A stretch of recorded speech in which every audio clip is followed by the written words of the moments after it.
Hello and good evening, good morning, good afternoon, happy birthday, or, or whatever day it may be. It's Merry Christmas.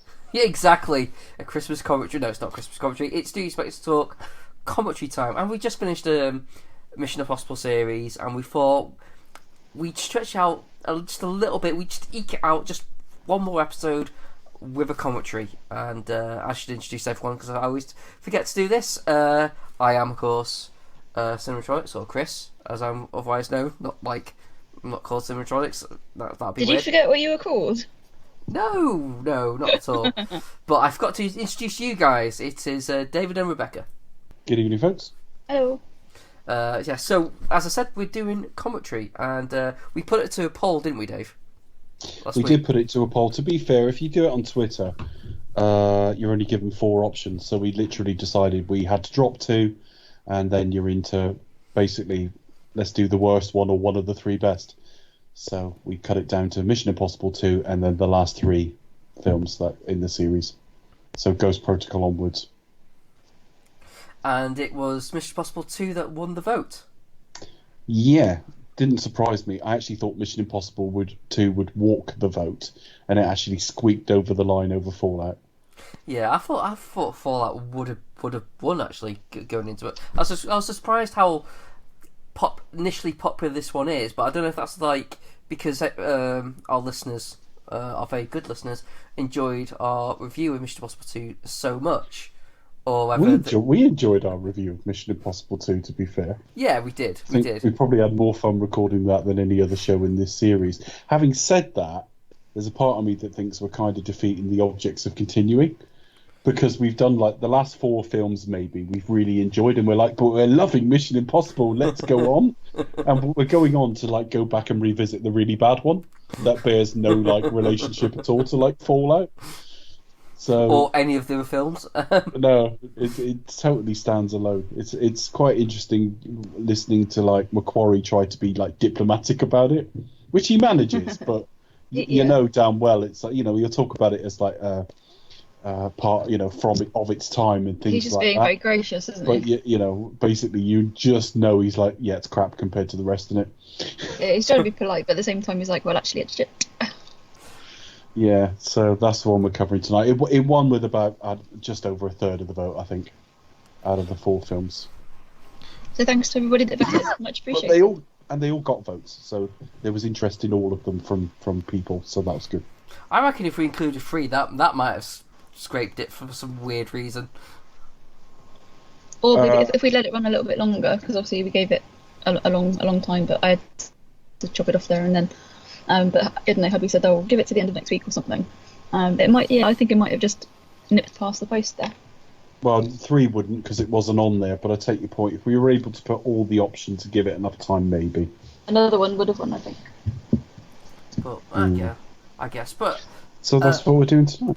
Yeah, so we are going to continue watching Mission Impossible, the Tia Maria version, as you so adequately posted before. So so I am watching it on the Apple Movies. Get my glass of Tia Maria ready. Very sophisticated, I know. So let's just crack into it, shall we? And yeah, okay. And let's right. And let's see, not Wolverine, ham it up, big style. On the count of 3, on 3, okay? Yeah, sure. I shall play. So, nice 2-hour movie. Here we go. So 1, 2, and 3, and here we go. And away we go. Wait, we skipped. And we've got. Skipping a jump. Paramount logo stars coming in now as we speak.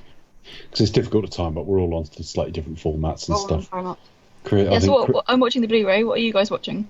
I've just got a rip, frankly. Oh. Because I'm upstairs on my PC. If it's not a film I own, fine. If it's a film I own, it's different. Am I watching it? Yeah. If it had been Fallout, I've got that on Amazon. But even then, I think that's PAL, so it runs faster. It's a bit awkward. But anyway, lovely shot of Sydney there. Looking very Even good. though we said we were finishing with Fallout, we've turned up this week to do another one. We are finishing this week. This is our last Mission Impossible episode until the new film comes out in about 2 years' time. They're doing two, aren't they? Doing forward to two that. back to back. Filming them Yeah. back to back, yeah. That'd be exciting. Yeah, This is like the most 90s film of the lot, I think. Or the most Not 90s, released in the 2000s. 90s, but No, yeah. the most 2000s film of the lot. Well, see, what makes you think it's the 90s? It's a 90s I film. got my decades mixed up. No, the first one is very 90s, and this one's very early 2000s. It's very of its time. I don't want to link it to a decade per se, but it's certainly of, around these years. Well, like the music, the fashion, I guess, Yeah. technology as well, like phones, things like that. I mean, it is only like a year off from the 90s, isn't it? So, Yeah. I was thinking about this the other day, and it's a bit weird because I was thinking like how The Matrix, how like that was like the definitive film as the 90s kind of came to an end, Yeah, that had its anniversary screening, didn't it, recently? They do. and that 20 years. because I was thinking about John Woo, probably from like this film, think about this film and like John Woo and how The Matrix is very stylized, and he says he got this, got sunglasses, the trench coats, and all that lot. And I was thinking, Copied to shit by Underworld and stuff like that. yeah, but Yeah. you think of like films like throughout the 90s, and you got like people always wearing sunglasses and trench coats and long floppy hair. That's like scattered throughout 90s films, and I just thinking, isn't it odd how like as soon as like it's something is defined in such a way, like The Matrix did, all of a sudden it's like it just becomes passé because everyone tries to mimic that for a brief short time until something else kind of That kind of look is very stylized. I mean, you see a lot of that in, obviously, kind of mid to late 90s, like anime and manga as well. That kind of, I think, especially with the Matrix film, like the Matrix as well. I think that's kind of where it comes from. That kind of genre, really. Yeah. But yeah, no, I do get what you mean. It is a little bit, if you try to do that today, you think, oh, it's been there, done that. That is a little bit passé. Overuse of filters was a massive thing in that era as well, and this film isn't guilty of that in the same way. But the Matrix had that sickly green look when they were in the Matrix itself, It was and just green, overdone. wasn't It's overdone. Of course, that was done to death on films like Nemesis and stuff like that. Afterwards, what are they making these days? Yeah, or like the trick films. It's the visual green. style, right? And I'm one of the few people that thinks the Matrix has actually aged like shit. I think the action sequences they're still breaking new ground. In terms of the visuals I think it's actually quite, because of all that green filtering, it looks quite ugly now. I've got a real aversion to green filters. I don't like them. You can say, at least with The Matrix, there is a thought process behind the There's green a filter. plot reason for it. Yeah, there's an absolute reason for it. It's to denote you are in the Matrix. Yeah, no, I get it. I'm not saying I would change it, Yeah. but I saw a trailer. I saw a trailer for the reissue on the cinema screen recently, but I didn't see the reissue. Now the reissue is apparently this new 4K master and stuff. Fine, maybe it looks great. The version, the shots they used in the trailer looked awful. It just looked like it was shot through a foggy haze. It looked like when you had videotapes and shit like that. It's second generation. It looked so grainy, and the end bit might have looked alright. I don't know. We'll see. I'll see it at some point, I'm sure. I don't dislike The Matrix. The sequels have ruined it slightly. And when they said they were going to bring it back, I thought, well, great. You can have someone else play in that sandpit and tell their stories. And of course, now there's talk it's going to be the fucking Wachowskis again, and it's like, what's the point of that? Like remaking your own film. More or less. I mean, I'll go and see it, and it might be brilliant, but the whole appeal of The Matrix would be tell new stories in that world, see what else you can make of that time. Tom Cruise is pulling a different face there. That's actually brilliant. Quite revealing. That didn't look like him. Yeah, because he's playing the character of Sean Ambrose. That's what I mean. So he's kind of playing He managed to Sean, mimic playing Ambrose's Tom. eye there somehow. It's cool. Is effectively playing 2.3 characters. But it's kind of Cruise's like talent level is Philip. never ever acknowledged by people. It's kind of like Everyone Philip thinks Seymour he's a Hoffman. competent. Yeah. Sorry, go on, Chris. It's kind of Philip Seymour Yeah. Hoffman in Free, isn't it? It was like he's basically playing Tom Cruise. Yeah. Unfortunately, yeah, that's right. I kind of always like to think like this mountain was like the Paramount logo. It is a little bit, isn't it? It could be. Can you the Paramount imagine when logo. you saw the Paramount logo at the start of the film, you saw these tiny, tiny little fucking creatures like Like you sort of see the stars line up and you just Hey, see a plane Paramount, I just have an crash idea. straight Something into you should it. have done 20 years ago. Yeah. It's a bit odd. That's very of its time as well. The way the cameras raced Yeah. into Ethan. Yeah, that's very late 90s, early 2000s. But like the music, like these credits as well. There's a very specific look to this film, and I'm sure when we look back on like Rogue Nation, music Fallout reminded in me of 20 years' time, we'll be that's a very reminded me of that 80s group Amazulu, their music. Ooh. But yeah, it's I don't know if I've heard of them. yeah, mid 80s. Okay, I'll check them out. Oh, did she do Grey? You're a bit behind us, Becca. Well, we've got Cruz climbing the rock now. Oh yeah, no, he's climbing up. So It's all right. I'm probably like a minute behind you. Well, go forward. I am going forward in time. 6:41. I'm on. Did everyone else think Okay, this was let's just a have a bit ridiculous? I just thought this was utterly fucking pointless. It had no purpose. 6:51. Where am I? I was forward a few minutes. Right, well, not if you're on 6:51. 7 minutes we've just hit. Casting by Deborah Akila. Oh yeah, I'm there now. Thank you. Right, that's fine. I'm always a bit lagging. I kind of liked the colour palette of it because it was so different. I feel like you could show me any shot of this film and I'd tell you it was Mission Impossible immediately. Mission Impossible 2 specifically. So it's quite distinctive, but I just didn't see the point of any of this. And it's going on Slow for ages. mo. No, Yes, there you go. epic slow-mo. I've developed quite the aversion to slow-mo over the years. Unless it is Matrix style and you're going around stuff to show us detail or something. That's quite interesting because like slow-mo, there's certainly in terms of like I think like videos and stuff like that as well. I haven't seen. Is that something that's going to translate to the screen as well? Because like sometimes there's a kind of leap from mobile to the big screen.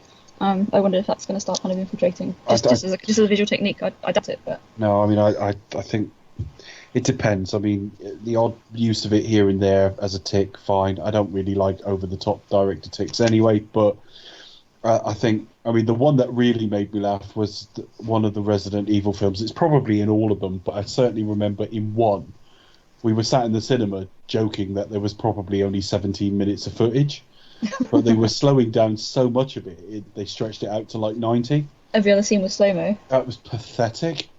And it's just like, there's a filmmaker with no idea, no vision, no nothing. So No, he's they're just hyper he's just stylized. relying on a load of like little ticks and tropes. Then video game movies. They're all that's a league of their own, really, aren't they? So, you could have you would drone this in now, probably. You would. Shoot it by satellite. And Tom just goes, "Ah, you silly idiot." But I was thinking, how's he going to get back down? It's like thinking, oh, surely these guys could have given me a lift. But we've wasted about 3 minutes on this so far, and we haven't even got to the fucking mission, do you know what I mean? No, this is it. And now in the modern Mission Impossible world, we'd be 3/4 of the way in the film by now. It's more the fact that literally this whole point is catch up with Ethan, spot he's doing a bit of dangerous stuff in his time off, which receive isn't your the mission. character as he comes to be, because the character in 6 is like quite lonely in his spare time and Yeah, not living in any kind of luxury. This guy is off on like, off on his adventure holidays. adventure holidays, you know what I mean? But this is difficult to shoot in a way that's in any way interest. Him just standing there looking at his glasses, the inside of his glasses. It might just be an advert for Oakley. Oakley bespoke, made for Tom Cruise. You're not going to buy them. I do have an issue with them saying, if you're killed, we'll disavow. And it's like, who would give a shit if you're dead? Well, clearly, now in Order 4. No. Yeah, it's one of those things. Or they trying to make it more like James Bond. It's difficult.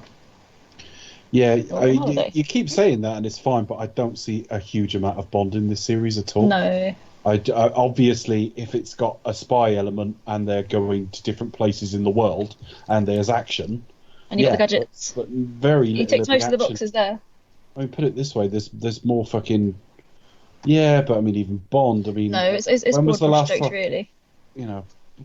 Bond, the whole gadget thing with Bond was, it was an excuse to have a scene with Q, And then having given him something, you had to see him use it, and it's actually got very, very tired. Plus, also it was the 60s, so it's kind of very lovely trying to be very transition. technology The forward. 60s was different. Look at that. That looks fucking dreadful. That's a really poor transition. Turkish delight. Though, Sponsored by. though, to be fair, the Spanish dancing in the scene, or having that going on in the background, does add a very exotic kind of Bondish. Yeah, Kind but of... that slowing It it does. down and taking frames out looks ridiculous. Oh yeah. Yeah, that's a bit silly.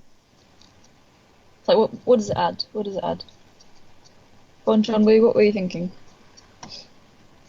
If you're John Woo and you're watching this film, And you're watching this film, and you're listening to this commentary, please send us your thoughts. which of course he is, with the Queen and Tired. The Queen and everybody else. yeah.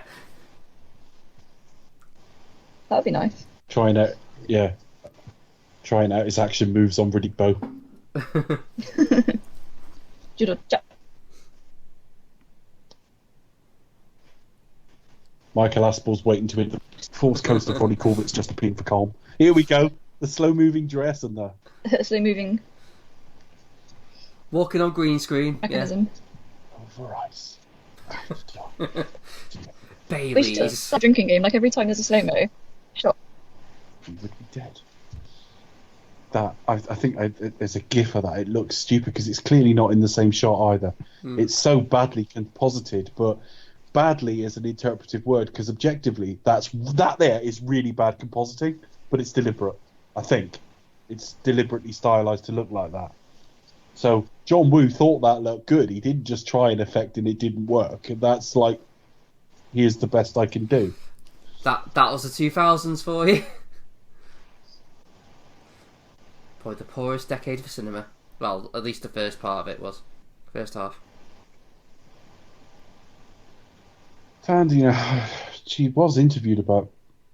She was hoping to play a Bond girl at one point, but it was a specific film where there was some preliminary talks around it, and they didn't really go anywhere. And she said, "Well, it was a long shot anyway." So she was definitely in the shout for Bond around this time somewhere.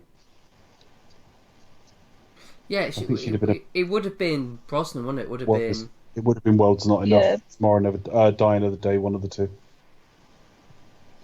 Yeah, it would probably be the one Rosamund Pike played. I would have thought. Well, I like Rosamund Pike as an actress, and I but she was too young for that role. Tandy Newton probably has about 6 years on her, so actually maybe that would have been better. I don't know. But then the young protege angle, if anything, worked in that film. Sort of worked. She was way too young to be an agent like that. She came off that way. Well, yeah, when you're pairing off with Brothers at that time. Yeah, Brosnan was getting to the end of his time in the role as well. So it's one of the things with Roger Moore. It's like, well, if you still wanted Roger Moore at 57, fine, but at least cast a bit more age appropriate, even if you went early 40s or something. Don't cast fucking Tim Roberts. Now here we have. Up close and personal. They're in love, Chris. Don't mock it. In the bath as well. Actually, this is just lost at this stage. It becomes love when it becomes vehicular mayhem. Vehicular mayhem. She does look like she's about to sit on his face. There's a song about that. Her boobs are quite juggling in that They're- area. they're- I enjoyed them on first viewing. On the big screen. Well, not first viewing, but on the review viewing. I was thinking. Oh, okay, sorry. That's a very dodgy Here's a beautiful woman, actually. top-down view right there. Again, are you on a Blu-ray? You are. I am. Okay, I don't know if you're exactly where I am because I haven't got to that yet. That there, she's leaning forward over him and just putting the key in. And Oh yeah. Yeah, Cruz is just clearly enjoying himself in that position. He's having a good old time. Yeah, but her character as well, somebody who knows her body, knows how to use it, knows what she wants, knows how to achieve her objective. Hopefully, some sex. But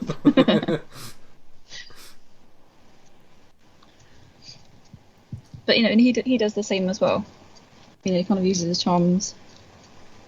It's funny because Tom Cruise in this whole scene looks dressed a bit like a sort of 90s Eurotrash villain. He could be the antagonist in something like Crow or something, although that wasn't a villain, but you know what I mean. With his long hair. That was just the look at that time, though. It was just like, just floppy head, wear black. Oh, what are the camera moves about there? I thought it was going to go all like do. Yeah, but Captain Scarlet style. She looks pretty timeless, to be fair. She's not particularly of her era. She looks great. She looks the same as she does today. She has aged, but very. I'm pretty sure she hasn't aged. Well, it's the same with Rosamund Pike. If you showed me a photo of Rosamund Pike and said how old is she now, I wouldn't guess early 20s. And if you showed me a picture of her in Die Another Day, I would guess early 20s. And yet, so they have changed. That woman there we're looking at is 27 and looks older, it. Definitely. So she will look older, but the aging is very subtle. They've aged well. Very subtle. Same with Cruise she looks himself. young here, and obviously when you watch Die Another Day, she looks equally young. Oh, in Die Another Day, she looks really, really way too young. She is too young, so I'm going to sneeze. She was about 23 when it came out, yeah. Oh, not going to sneeze, okay.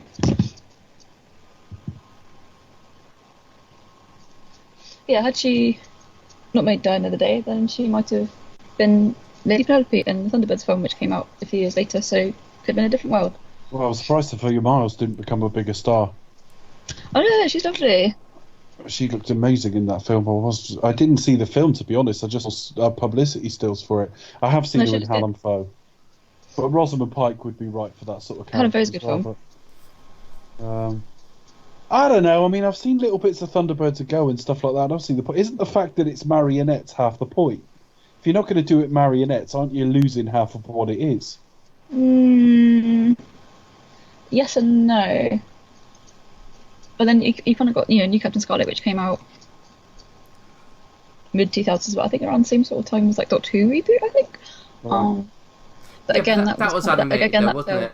Yeah, that was CGI, and that was obviously trying to break a new format. He'd been there, done that with Marionation. But I think the same thing that's happened to Thunderbirds Go. Actually, it's just stuck in ITV scheduling hell for a series that should have only taken 3 years. Like Tag has taken 5 years now, I think, and it's just like, oh bloody hell, really? We're not getting the second part of this current series, which will be the last ever series, until the new year. So it's just nightmare. But no, I kind of think you can. The popularity of the show, of Tag, just goes to show that you can separate yourself from Supermarionation. There's still elements of it.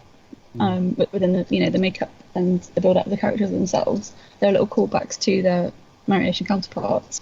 But I think a little from column A, a little from column B. I've got to stop you there, Becca, because because it's the GoldenEye car chase. A very serious, loving relationship is about to start. Mechanical carnage. Like in my head, I've just got that GoldenEye score in my head, like the Look. It's the GoldenEye chase. Quick. Ladies first. We're about to run into some French cyclists soon. Go through a tunnel. That scene pissed me off. That was right up there with like later when they had the car clampers and stuff. That belongs in a Roger Moore film, not anything else. Mind you, Pierce Brosnan was more Roger Moore than anything else. They did that in the last Johnny English film as well. I know. It belongs in the Johnny English film. Like, they're cyclists, boff. I just think a lot of people who watch these films don't understand the difference between laughs and jokes. You know what I mean? In that, like, people go, "Isn't Casino Royale dour?" I'm sorry, I laughed more during Casino Royale than I did in Roger Moore's entire run. Although The Spy Who Loved Me has some phenomenally good lines at the start. Like, the first few minutes of The Spy Who Loved Me is really, really good. Yeah. And give him a half-decent line, and boy, could he sell it.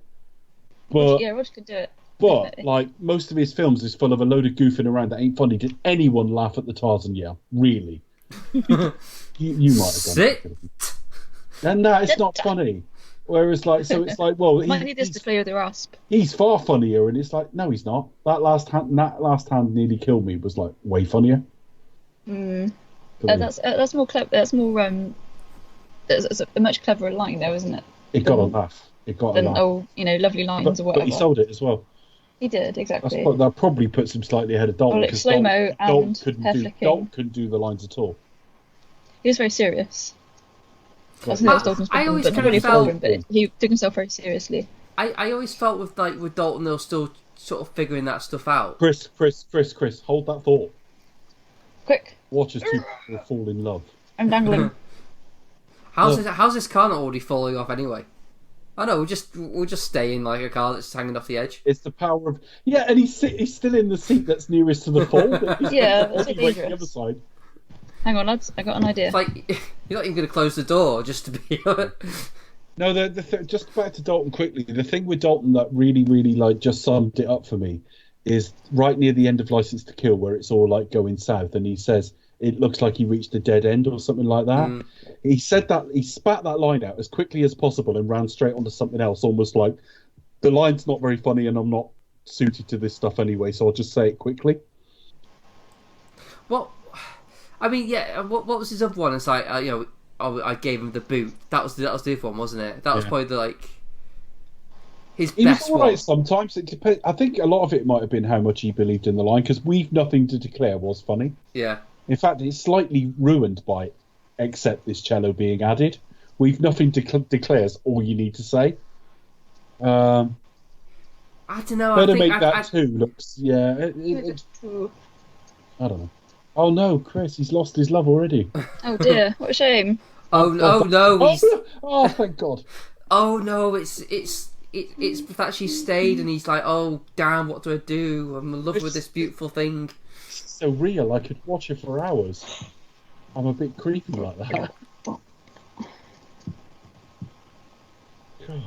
I mean, to be fair, Cruz does look I great can't here. believe that. Like, you know, I mean, Right up my penis. yeah, Cruz is actually sort of probably looking Pete Cruz at this point. Yeah. Yes. In fact, I remember a lot of times him being interviewed around the time he did like the Stat and stuff like that. He still looks pretty much like that. He hasn't really aged in about 7 or 8 years since that film. Since the what? Stat? Lestat. Oh, Lestat. Oh, right, yeah. Interview with the Vampire. Yeah. Well, there's a good film. It's all right. It's dated quite a lot, even though it's His physique's changed a bit as well. I mean, like here he's obviously very muscular, but it's kind of more. I don't know how you would describe it. Like he's. there's a I don't bit. know. I was gonna say bulked up. There's a bit of gravity taking effect now. Watch him in Rogue Nation.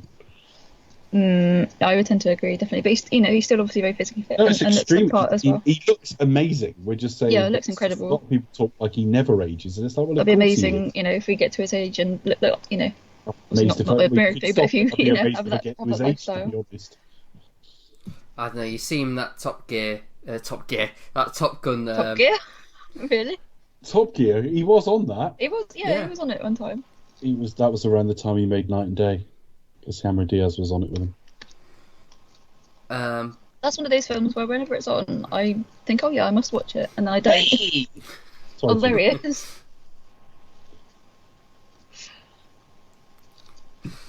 There's Anthony Hopkins. Night and Day was alright. It was okay. That film just didn't work for me. Night and Day. Yeah, okay. It was fine. Really want to like it though. They had no chemistry, those two. No romantic chemistry, anyway. Yeah. I mean, Cruz was like perfectly cast as like Oh, he was just great. in the This guy just the swans guy in from and- nowhere, just like really Yeah. charismatic. Who swans in and is effortlessly all-round magnificent. Yeah, Basically, Ace Rimmer with all the joke element removed. yeah. Yeah.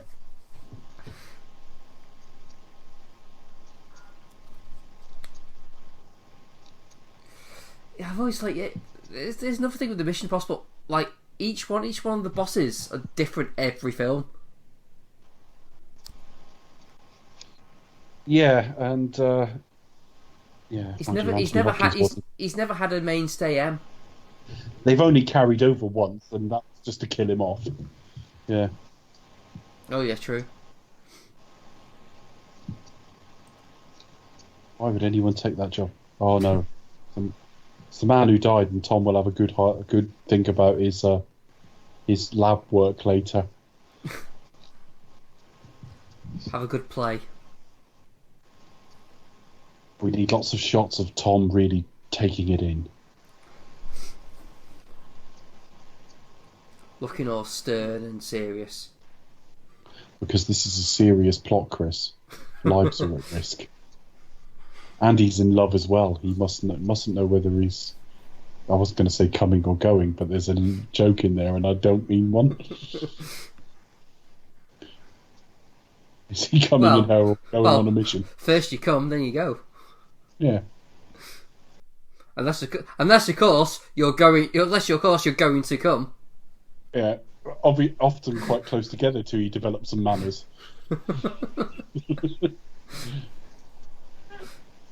I mean, someone's like, clean up straight afterwards. Yeah, you never see that, do you? You never see, go and get me some toilet paper. You never ever get that in a film. Pass the tissue. Yeah.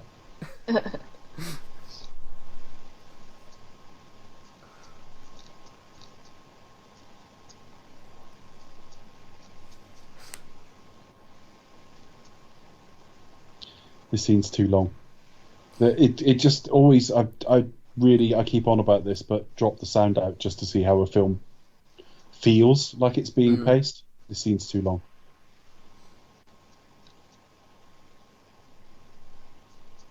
I wonder how that feels, with certain, with like certain films which work because they take their time with the scenes. Do you know what I mean? The idiot version of the plot. Look, we've actually seen all this happen, and yet it's explained, and we get it made clear that his hair changes as well. That really is so low IQ compared to the last film. Sorry, you were asking how it would compare with what? Sorry. Yeah. Well, yeah. In fact, we've already seen him with the mask on, and take it off. We can kind of gather. All you need to say is, "Oh, we sent Ambrose in your place." Done. We don't need to actually see anything. I was just wondering, like, in terms of like sort of gauging whether the scene's too long, with isolation of music or sound, like, how would that play with certain films which they take the time with? I'm thinking of like, the spaghetti westerns. They always kind of like have long played out scenes, or like the Tarantino. To be honest, it's not entirely reliable anyway. Because if music alleviates all that, then why would you drop the music out and find it too slow? But I just find it instructive in some films where something doesn't quite feel right, and then you drop the sound out, and you can almost identify the scenes immediately that are giving the problem. And this is one of them. It is like in The Spy Who Loved Me, where Roger gets drugged and he has to make his way back to like find M&M's with Gogol and stuff. The scene of him like coming to and making his way back goes on way too long. And in the flow of the film, where you've got none of the sound, it feels too long because you're like, well, this isn't a plot bit, and we're just establishing he's getting back. Well, what's this bit telling us? That it was really difficult. He's James Bond. James Bond could get anywhere from anywhere, so that's not, you don't need it. And this scene has been going on several minutes now. Yeah, I guess I get that. I think especially with Spy Who Loved Me, because it's you kind of like taking a long time for both him and Agent X to be in the same place anyway. So yeah, and now they're together. You separate them and take several minutes just for him to head back to exactly where he started. Yeah. It's really strange, but then that's the problem with The Spy Who Loved Me. I think at its peak, it's brilliant. It's got a wonderful pre-title. It's the funniest film of Roger's run by a distance. If you think of all the really funny lines in his run, they're nearly all in that film. So there's a lot I like about it, but his pacing's absolutely all over the shop. And that's like an example. It's like everyone thinks of it as the fun, like bouncy Roger Moore film, and yet you got sections like that where nothing happens, and the whole last third of the film's like that. And we've just been talking about this for several minutes, and this scene is still going. It's still going on. Bloody hell! Shut up. All he's trying to explain is who Sean Ambrose was, how he got on the plane, why you got to take Nia with you, and that's it. And And and make a mildly sexist comment, like mildly. Women are fucking dodgy slappers, Oi. I'm paraphrasing, Becca. I know. By the way, your A was brilliant. Thank you. I've been practicing. Oh, it's all He looks quite slow-mo. seductive there, doesn't Tom he? does not look happy. This looked like an advert as well, but I don't know what for. When's off to shave? You, I said, yeah, what sort of, yeah. but like a slightly out of fashion one that still wants to be- Amaretto. I think that's definitely Amaretto. Amaretto. Coming soon from Troublemaker Studios, Amaretto movie, starring Tom Cruise as Troy Amaretto. Troy Amaretto.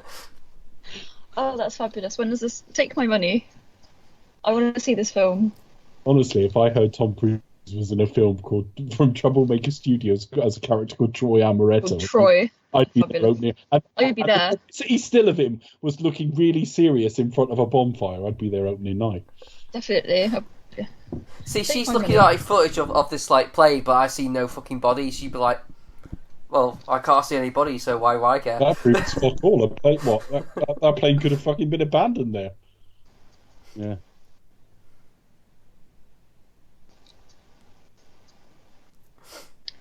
Right. It's such shoddy, and it's like because I like need you to shag your ex. it's a bit shoddy because like Sean Ambrose is supposed to be like was active, literally just before this point. Yeah. So, but when we get to him, he's like fully functional, international terrorist type guy. Like he's got like a whole group behind him and everything. It's like, how'd that happen? Has he just taken like half of IMF with him or something? Or I don't know. The film's not interested in exploring any of that. So I'd like you to go and sleep with your ex. Try not to suck him off. It'll make me jealous. Oh, she's angry now. Look. She's really angry. She's got that face on. Tom's doing his like push out your cheekbones, not your cheekbones, your jaw, with like kind of grit your teeth a little bit, and your jawbone shows a bit more. He's being very serious. and he's looking out all moody to tell that he's not happy about the situation. This is not the way I wanted it. None of us are happy with this. But my boss said, "Hey!" So we've got to. Well, she seems mildly happy. She just gave a little smirk. Yeah, she's like, Mildly happy. free cock. 2 for 1 deal. Enough to excite anybody. Two for one deal, and like I'm serving my country apparently. What, Great Britain?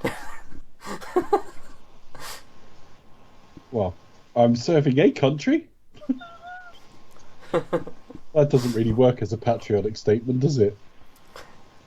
Do you serve your country? Well, I'm English, screwing over a Scots guy for an American-funded agency. Yeah, okay. Yeah. That would rack, that injection.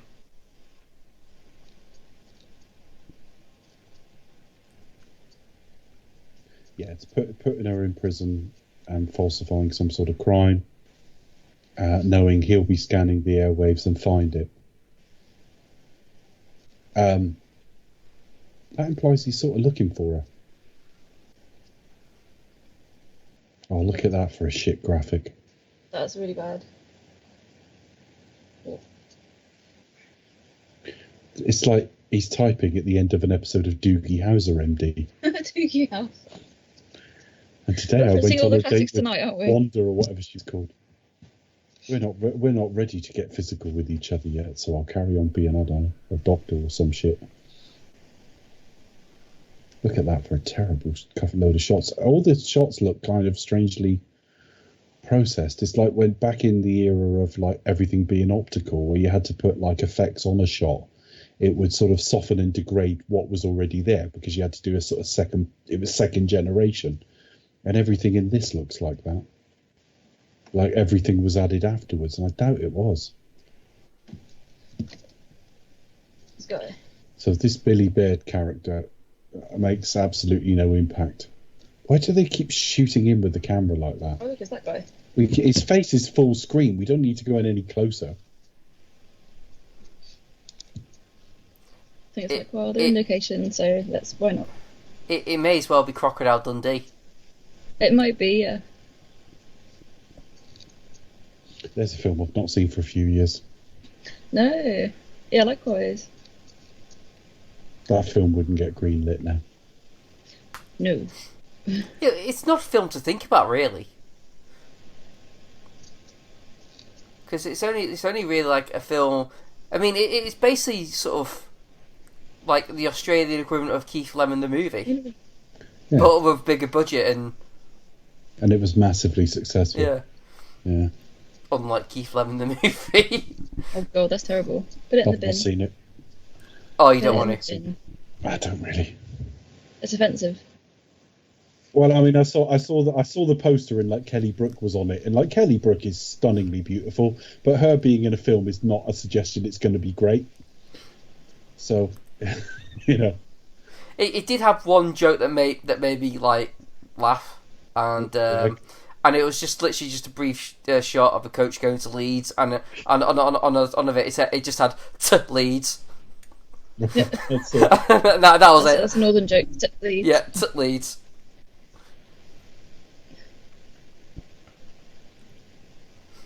Oh look, it's the 90s satellite And that we saw in Tomorrow Never Dies. And this long look at him with the. he's just like, okay, Could be a- do like sort of like lustful but sadistic. That's what it is. It's like try and look evil while But, It looks but destructive as obsessed. well. whilst in a Calvin Klein advert, Yeah, it could be. and you Calvin can you Klein. look like you're vaguely Audrey Hepburn turning up somewhere? See, I think that's what she's going for with the scarf.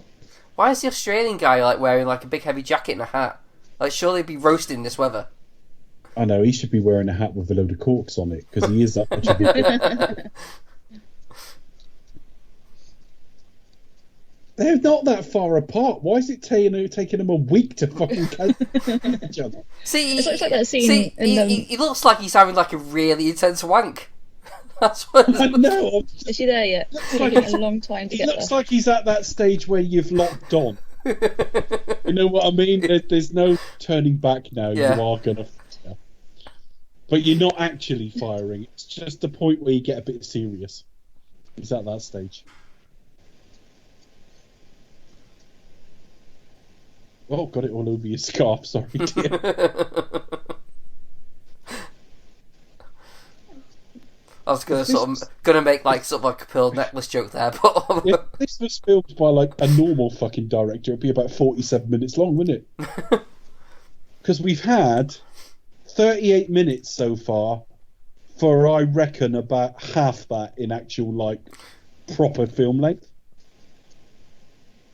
yeah, I think I know why this film dragged when I first saw it at the cinema. Like, it just seemed like it just took ages to get to the action.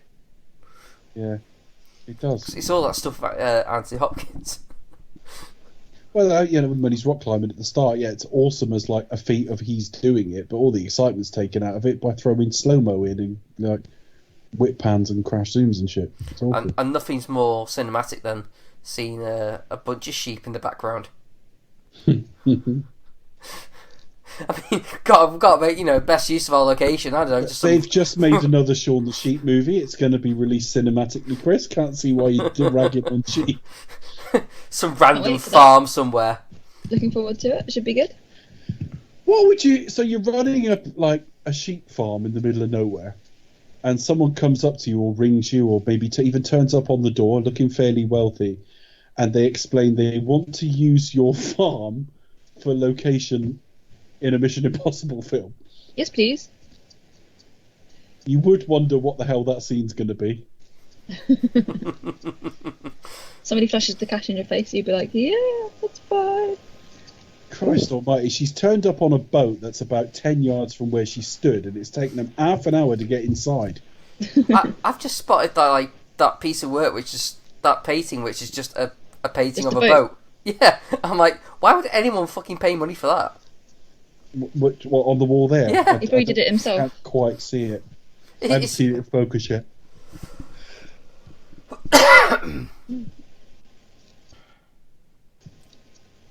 Is it literally what is it? Is it painted to look lifelike or what? I haven't seen it. No, it's just like a painting of a rowboat. It's Not, just- yeah, not particularly black and interesting. white monochromatic painting of a boat, which is, it looks like something you would have done for a GCSE art project. Not particularly arty, I don't think. You didn't see the quality of my art. Well, it's hardly Michelangelo.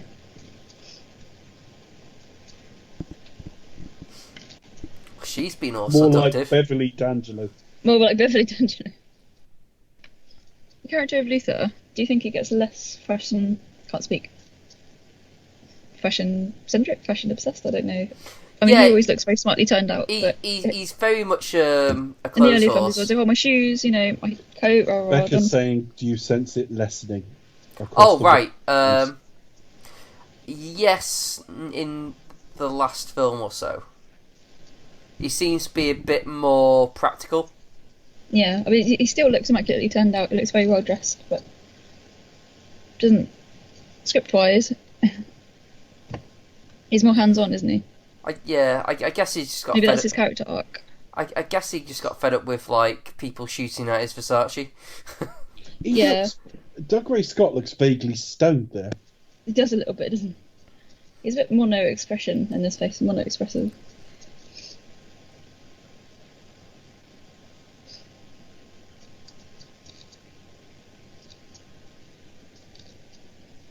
What's the guy who put Dominic West? He always reminds me a little bit of Dominic West.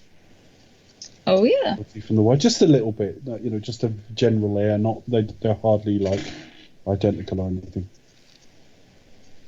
What was he in recently? What did I see him in? I only really know him from The Wire, although he's turned up in a few other things. He was in Tomb Raider last year. Tomb Raider, that was it. Which is probably the first time I've thought about that film since Chris asked me on a summer review what I thought of it. I haven't thought about it That was since. filmed at There Autumn is a- House, don't you know? They have. I think they have greenlit a sequel now Oh, I hope so. Oh, wonders to never Tomb seen. Raider. I don't mind. The first one didn't particularly offend me or anything.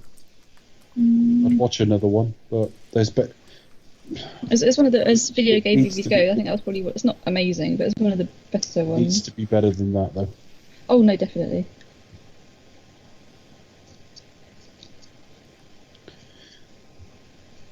Fun fact about Dominic West: when spent 4 months as a cattle herder in Argentina in 1988, trying to As be a wh- different. Sorry, he spent 4 months as a what? I was just looking on IMDb to see what else he'd done. What? So trivia, do you know? Went spent 4 months as a cattle herder in Argentina in Right, 1988, I thought you said trying to be different. I thought you said caterpillar. I thought it's the oddest fucking cosplay of all Colin time. Caterpillar. He went abroad and dressed as a caterpillar for 4 months. Sorry, no, Cattle cattle herder. All right, Just as Colin Caterpillar. Oh my if that god. was Daniel Day-Lewis or something. He'd just be preparing for a 30-second scene. Yeah, he'd just be doing I preparing lived for a over role. there for 5 years and I've become a caterpillar. I shall become a beautiful butterfly. See, Richard Roxburgh here, he just reminds me so much of Sean Pertwee. Yeah, he does. I've never seen it before, but you're absolutely right, even the hairstyle. And the funny thing is, in a series of Cold Feet from a year or two after this, they shot a load of stuff in Sydney, and Sean Pertwee was in those scenes on the waterside, looking out the window and stuff. It's almost a similar location. It's reminded me of somebody else as well, but I can't think who. Not immediately. Not Wurzel Gummidge, is it? That was a good. That picture from the reboot of it is fucking freaky. The reboot of Wurzel Gummidge? I've shared it on our chat thread before. Yeah, it's Oh, abhorrent. I'm going to have to look this up. Sorry, I've completely forgot. Mackenzie Crook. Yeah, Mackenzie Crook's in it. Mackenzie Crook, Wurzel Gummidge. Just look that up on an image search and you'll see it immediately. Okay. Not quite the same. Not quite the same. Not necessarily wrong, but just different. Yeah. Very different and not attractive to look at. Different. I know he's not exactly a looker anyway, but it's quite unpleasant to look The at. Sex Lives of Potato Men. Yeah, I saw that film. He's done Pirates of the Caribbean, The Office, and he'll be forever known as being in the film called Sex Lives of Potato Men. What the fuck? Yeah. Chris is now. That is the moment live where Chris saw the Mackenzie Crook. Yes. It's awful, isn't it? Doesn't mean the end result will be awful. Doesn't mean in live action it won't look okay. But just as a still photo reveal for a couple of episodes they filmed for like Christmas or something, it looks horrendous. I think that's going to be fucking shit. Yeah. I think he's written and directed it as well. There's Oh, no no, evidence he's got any oh, books it'll on it. definitely be shit then. If it's like before Christmas, it would just be fucking. Yeah. Gimmicky as fuck and bringing back something that needs. If anyone in another country don't know what we're talking about, the third Doctor in Doctor Who was John Pertwee.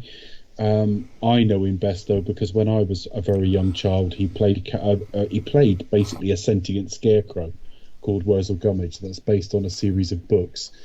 He was in love with a doll mannequin called Aunt Sally, who was played by Una Stubbs, who's like the housekeeper in the BBC Sherlock series now. And it ran for 2 or 3 series. I think they did some in Australia a few years later, and so on. So it's a little part of my childhood. I don't really mind things being remade though, because like why other generations should have a crack at it. But if you look up Wurzel Gummidge, I think it's spelled Wurzel, Worzel, Gummidge, double M. You'll see the John Pertwee version and Mackenzie Crook, who was Gareth in The Office, which is basically, if you compare it to the American one, it's Dwight in that version. And he's remade Wurzel Gummidge, and it looks awful. Just looks awful from the picture. I mean, a lot of people do have fond memories, because of John Pertwee and because of how he, interpreted the role. And I think that's, it's something new, and certainly, people like yourself who grew up with it, and kind of something that I had. Yeah, but most people in my position, and it's like, most people in my position go, don't remake it and get all precious about it. And it's like, well, doesn't don't ruin my childhood. It's been 35 years or so. There's nothing wrong with doing a new version. It's just as a design that really, really took me. And they might be closer to the books. You don't know, so. Or they might do things different, take things in a different way. Now, it may not be much like Bond, but I still expect the camera the binoculars to train in on like Money Penny. On Mayday. Get your ass in gear. Come on, Blue, get a wiggle on. Yeah. Just like old times. That film's crap. Oh dear.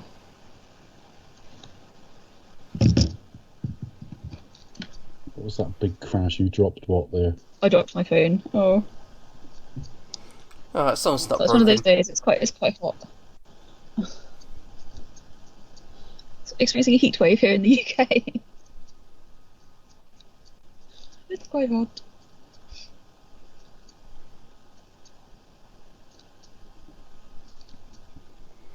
Also, it's a bit of a pain because I've got a new cover for my phone, but it's kind of got like a kickstand as well.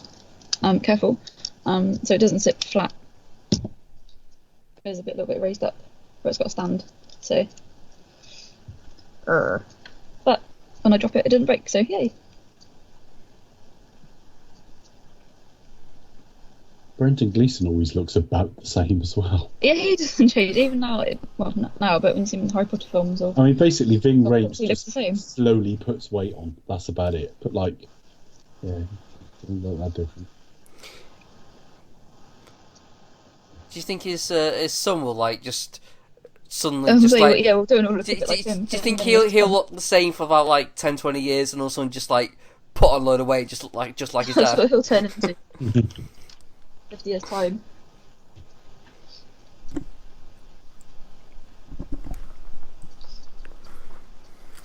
Oh well, yeah, they don't look alike, do they? I don't know. They're both ginger. They got that.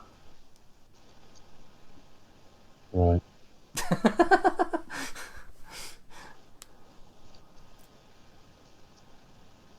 They all look the same to me, he says as he accidentally beds Steve Davis. Instead of that like pretty redhead he's dated.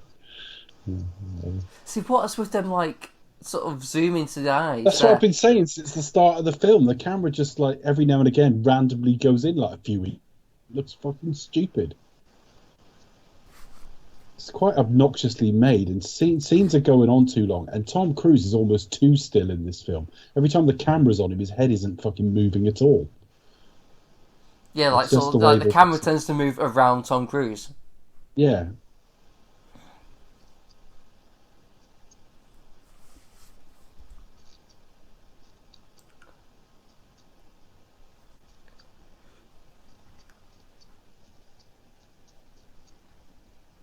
Like, surely he noticed, like, What are you putting behind your back there? Its whole yeah, I know, that was so fucking obvious. The fact her trousers fucking moved about 3 inches as well was a bit of a giveaway.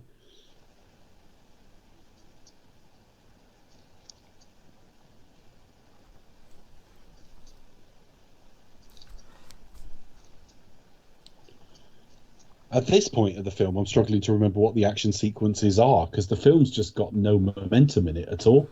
So it's like, I can't think what's coming next, because this isn't There's leading a lot to more it. between action scenes now. Like in the more recent films, it's kind of action, action, action, action. I mean, it's all very well paced. Whereas here, there's a bit of a gap, more of a gap in between. So a bit more kind of it's Oh, labyrinthine plotting. it kind of sort of it kind of just all comes like at the end, really. Yeah, it's like, let's have this epic car chase. It's the like- License to Kill car chase. But obviously not quite.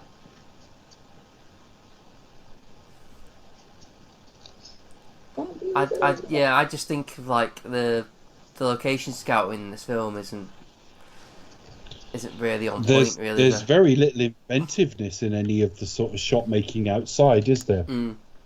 And No, not that really. could just be poor location scouting. And now you think, because Macquarie said that, he said, if you go to people and say, right, I want to do an action sequence that's got X, Y, and Z in it, they'll come back with a load of very practical but bloody ugly locations.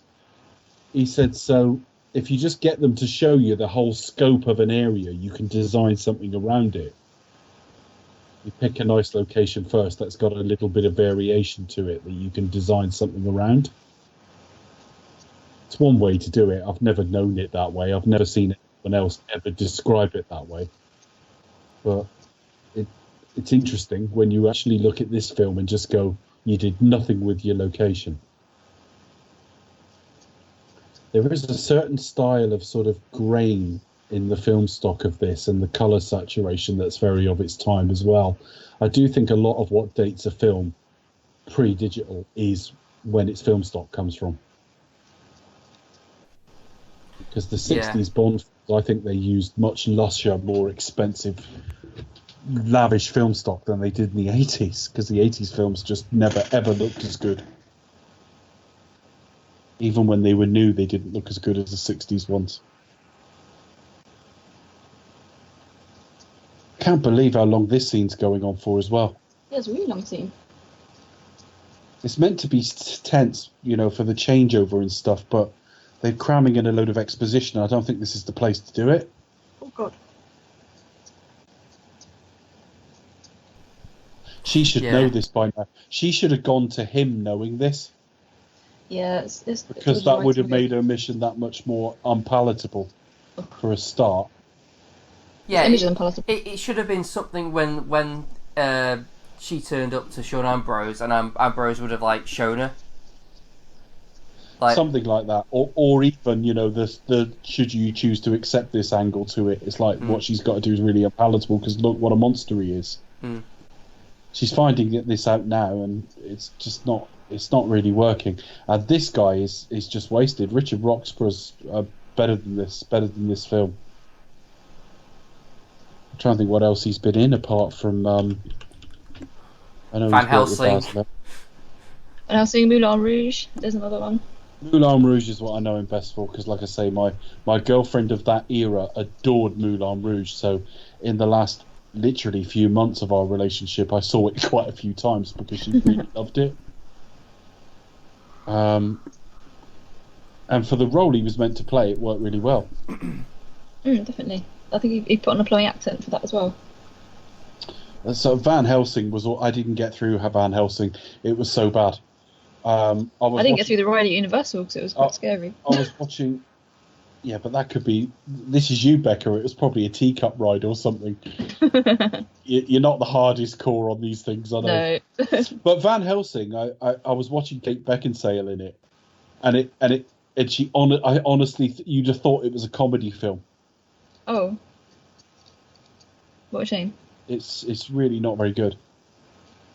Looking at what else he's been in. Yeah, what else is he up to now? Is he maybe with Wes Bentley and not being famous anymore? As in that guy who was in that film. Yeah, Yeah. that guy. Hold on, it's that guy. He was in that movie. See, I got a bit confused because I thought he was in But you can't Australia. deny he looks good. Oh, he was in Hacksaw Ridge. I don't remember him in it, but Hacksaw Ridge was very, very good. I don't think I've seen that one. Is that one of all the westerns? No, Hacksaw Ridge is a World War II film with Andrew Garfield in it.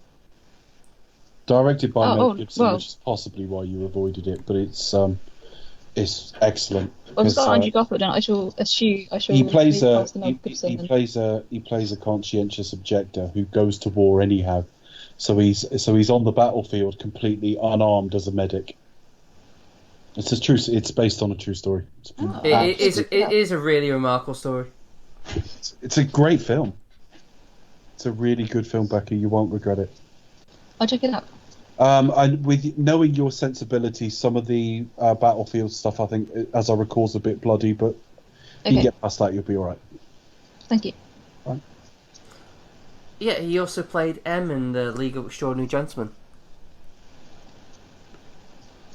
I think I got. Now, I've only seen Got that way film through that, once. and I was like, nah. Is M a reference to the same thing I think so. as in Bond? See, I I've only think seen so. that. I think if not, it's... That film. Those are the two films in a row. He went from The League of Extraordinary Gentlemen to Van Helsing to Stealth. What a triple! Oh god. The League of Extraordinary Gentlemen basically sent Sean Connery into retirement. That's how bad it was. Horrible experience. It was directed by Stephen Norrington, who did the first Blade, and apparently he was a nightmare on the set. They all hated him. And Sean Connery was always a bastard to people he thought were idiots, and he thought Norrington was an asshole. Yeah, I think Connery was retiring anyway, though, wasn't he? He was He close was. to. I'm not sure if he decided that. I don't know if he decided that at that point. But yeah, I think he did. I think he did some voice work once afterwards. That was it. No, twice, because he did the From Russia with Love video game, which was really odd because you had a young Bond with a relatively old post sort of throat nodules.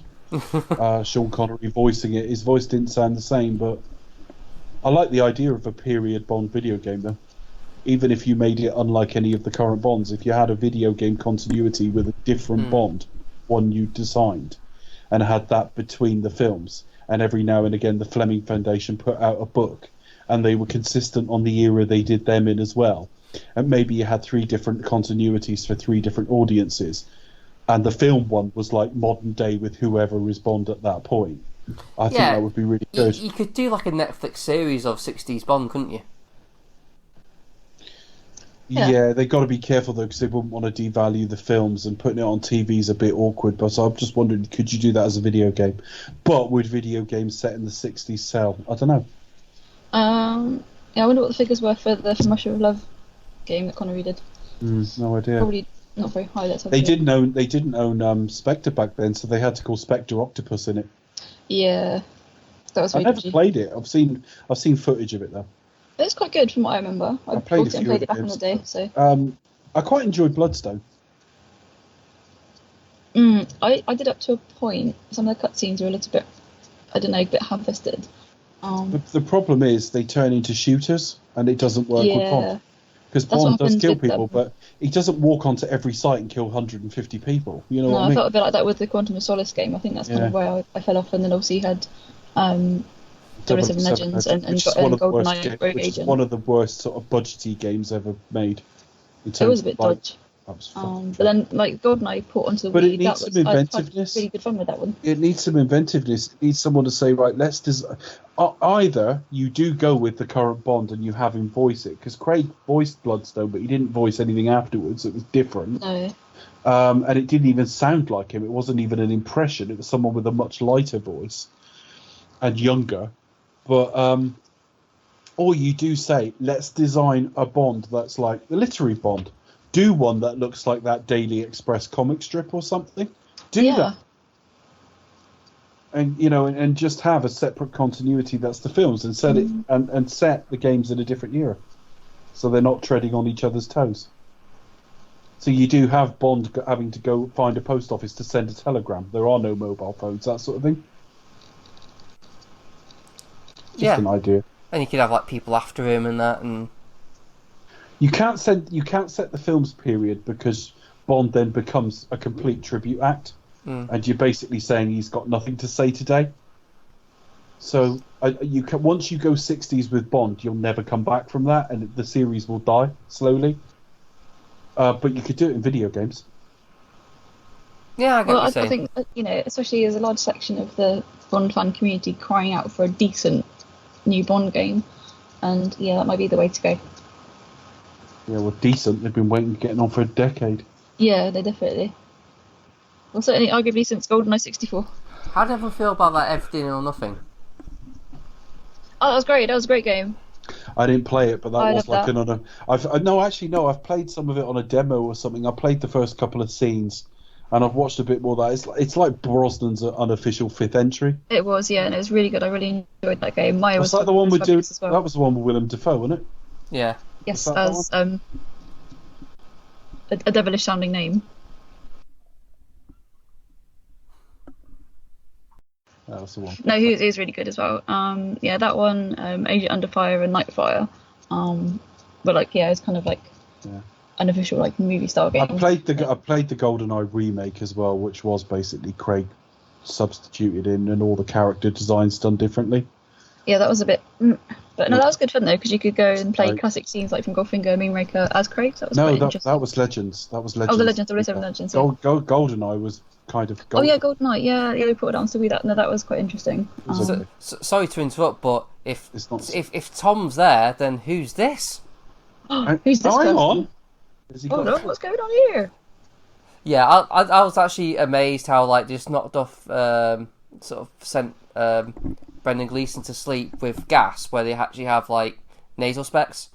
It's like, why don't you just fucking release it in there? Yeah, you're delivering something directly to his lungs, but you're going to gas the room anyway. In which case, the slightest fucking gap in it or flaw in the you'll end up getting gassed as well, you pillock.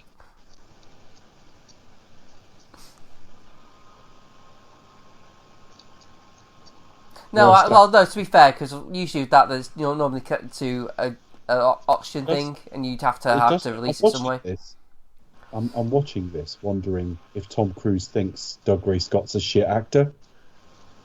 You know what I mean? Watch him in this scene, and you're going, "You don't think Doug Ray Scott's very good, do you?" Because this is your impression of him. Look at it. This is the worst Tom Cruise has acted in like anything for years. Terrifying. But he's actually doing a good job of his character. Yeah, he's lost all Tom Cruise's like tics and visual style at all. And then this is horrific. I don't dislike this actor, but this is terrible. And it's totally out of place in this type of film as well. It's like, oh, how do we carry on the masks? Well, it belongs in a melodrama.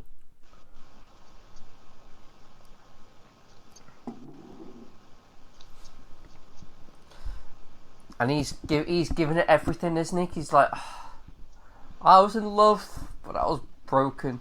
But yeah, I'm evil. Oh well, doesn't matter. I've got this X-Men film coming up, so. Yeah, it's all right. Just get through this. Stardom awaits.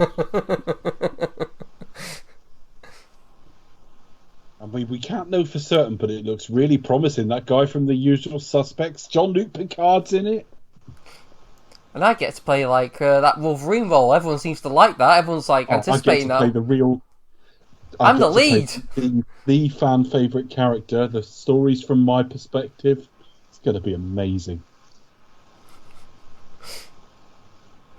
What's that, John? Another delay? Really?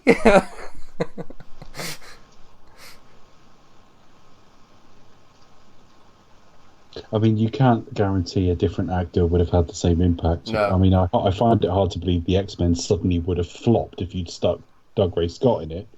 So I suspect there would have been an ongoing franchise, and X2 would still have been a really good film and stuff like that.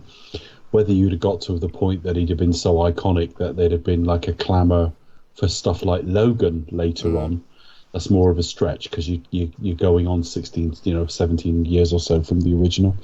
So we don't know that he would have been as successful, but certainly that original X-Men trilogy would have probably been as successful. And yeah, he would have played an iconic character, and he may just have nailed it. I can't see anyone else in that version, but then Hugh Jackman's version is not the comic book version, so it's not like he was born to play that character.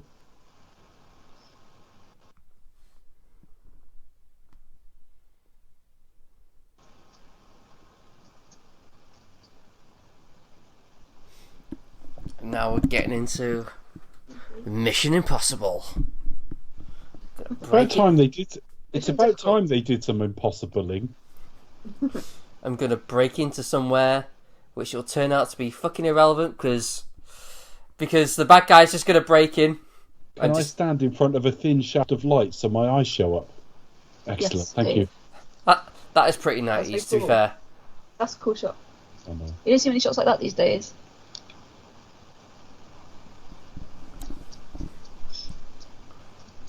That's another kind of very 90s, 2000s. Well, it's kind of Shot part. that you don't see. It's kind of part and parcel of that projection thing, isn't it? You know, when you're like standing in Yeah. front of a projection screen, and you.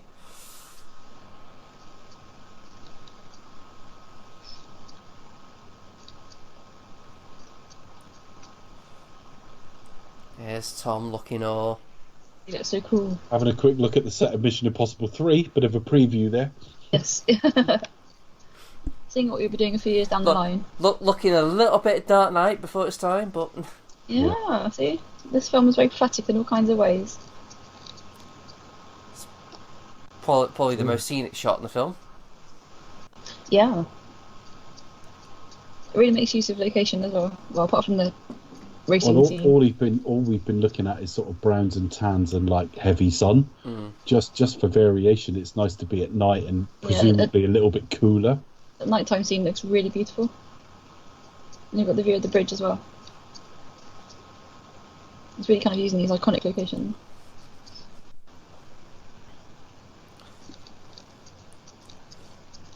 I always think it's amazing when like people like are shouting things at each other when they're in a helicopter. Truth is, you wouldn't hear a fucking thing.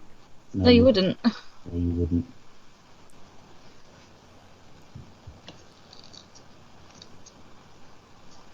Like, it going out. Yeah.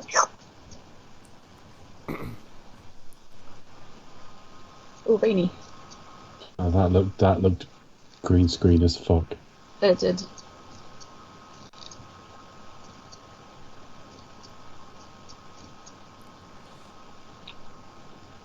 Tom doing a little bit of acrobats. Christ, that guy there looking out at him is what happens when George Clooney and Ewan McGregor fall in love. Oh. It's like a strange amalgam of the two of them. It's not. Oh, look at that! What an athlete! I think they should slow it down and take some frames out, because it would just look that much more natural and amazing. What, just to make sure that we see it? Yeah. See, what would actually happen if they were too late getting out? Wouldn't they just sort of like would he just release the thing anyway? It's not Langley, is it? Yeah. You know what I mean? It's not like everything is that censored or anything. Censors everywhere. No, I don't know. None of this bit of the film makes that much sense, from him having the flashbacks to things he never saw and imagining this, great regard for a guy he didn't really know that well, to not being able to get Tandy Newton out, even though all they've got to do is run right beside each other for about 15 feet. None of this is that well thought through.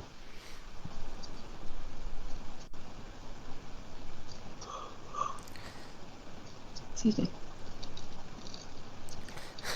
And there's Becca's review of the film. Yeah.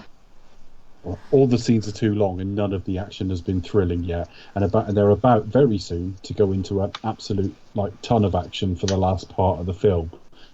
That's really stylized and slow-mo heavy, and This is quite cool, though.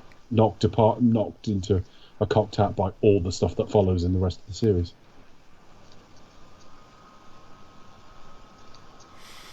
It's all right. It's just all very long-winded because there aren't sections to it and loads of them doing lots of different things. This is just Tom being awesome for 5 minutes. He's always awesome. The thing that slightly irks me is the mission, like the main set piece of the break-in mission type thing, isn't that much impossible. It's just like, well, you got one stunt and then that's it. That's it. That's the point. There's not much to this. It seems to be a trope to come in via the roof, and that's explained in later films and here actually to a degree. It's like they don't. He doesn't want to encounter people. But I've worked out what the difference is. Why wasn't this Ethan Hunt? Tom Cruise barely smiles in this film at all. Barely. No. Ethan. There's a lot more lightness and levity about Ethan in every other film in this series. He does shit-eating grin at the start of the film, which is less smiling and more just Tom Cruise being irritating, which he did a bit in this era. He did it in Vanilla Sky as well. And for the rest of the film, he's just looking like he's constantly getting bad news. Yeah, he's really serious. Mm.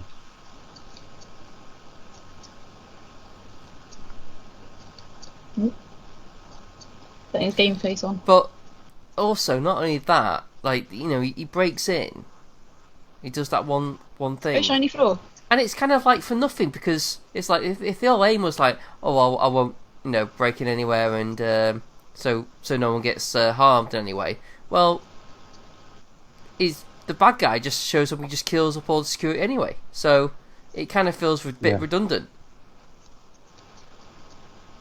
So you kind of feel like he's kind of failed in that regard. No, yeah, this is yeah. I always think you're very unwise to spend too much time looking at an actual computer screen, because nothing will date a film faster.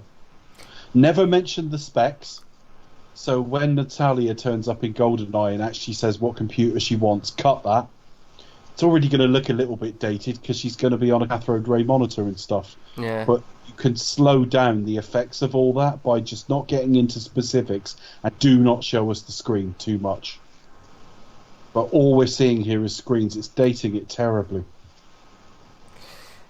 You see, if this was like Ethan now, like the plan would be, right, we first protocol, we need to stop Sean, was it Sean? Ambrose, yeah, we need to stop Ambrose from getting in and harming anyone. That'll be his first thing, as well as getting there. So there'll be that would be like the thing to make it more complicated, to kind of like delay Ambrose. Yeah. As well as getting in there and making sure that he's apprehended, or something like that. We've got too many lingering shots of Tom looking seriously at something. I couldn't understand why this wasn't Ethan Hunt, and I always thought it was because of the age Tom Cruise was and the biggest movie star in the world thing, and aren't I cool, and everything playing like a commercial, and all of those things are playing into it. But fundamentally, Ethan Hunt here has had a complete fucking sense of humour bypass. Well, it's not the same character, or they're framing shots of him looking deeply serious and then lingering on him too long. Well, like it's how not how Ethan is shot now. Ethan is serious about stuff and he's intense, but he actually smiles at a fair bit during the film, and he does enjoy like the team he's around and things like that. But how's this compared to, say, like the first film? Because the first one, he was trying to have a laugh at the table and stuff, wasn't he? It didn't really work. No. But like, it didn't work, and it's still a different character because he was played so young in that. But this just stands out from anything else. You almost need to take this one out and go straight from 1 to 3, and then the 10-year gap explains any differences. Because you think, well, that was a man in his early 30s, probably playing a bit younger because it's Tom Cruise. So let's say that was a man in his late 20s, let's say. And by 3, you've got a man in his late 30s who was tried to settle down and go into like more of a training and mentor role. And you wouldn't say, well, it's a different character. You would say it's an older character. But this film in the middle ends up like just leaving all the films look consistency. And I don't think the change of director is a strength of this series at all. They played it as like a trait of the series. Each film will look and feel different because it'll be a different director. I think it's the biggest weakness. Though, I don't think it's a weakness, because we've seen with Fallout, they still try to have that element of like the look and feel. Different. Yeah, but I mean, the thing is, Macquarie was close enough to what Brad Bird did with the fifth one. You know what I mean? And yes, Fallout does look and feel a bit different, but it's still same cast and crew, same storytelling sort of style. I think 4, 5, and 6 feel of a piece, but 1 to 4 all feel wildly tonally different from each other. Yeah, they are. I would agree with that sentiment. And I don't think it's a strength, because you just can't get any handle on Ethan at all. And the thing is, as well, you might set up a thread like Julia or something. There's no guarantee the next director is going to come in with any interest in it at all. Yeah, they might just. And in fact, they sort of go in different. They were going to kill her off. It was going to be, well, she's dead. Forget all that. So it was only Macquarie coming in and saying, well, that doesn't work. But he actually said it's like killing off Newt in Alien 3. It does. It's a betrayal of everything we've just seen. As good as he then sort of backtracked with a few compliments to David Fincher, but he just said, I can see why you do it, but it's not a good idea.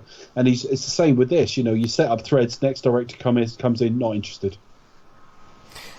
It's not a strength. It is a good aspect to Macquarie as a storyteller, because he does pick up on these things. He does like sort of acknowledge the fact that betraying the audience as a thing, and even though it might make sense in one way, how it plays to the audience. The audience didn't like that bit, and they didn't get it, and they felt betrayed, and it seems to bother him.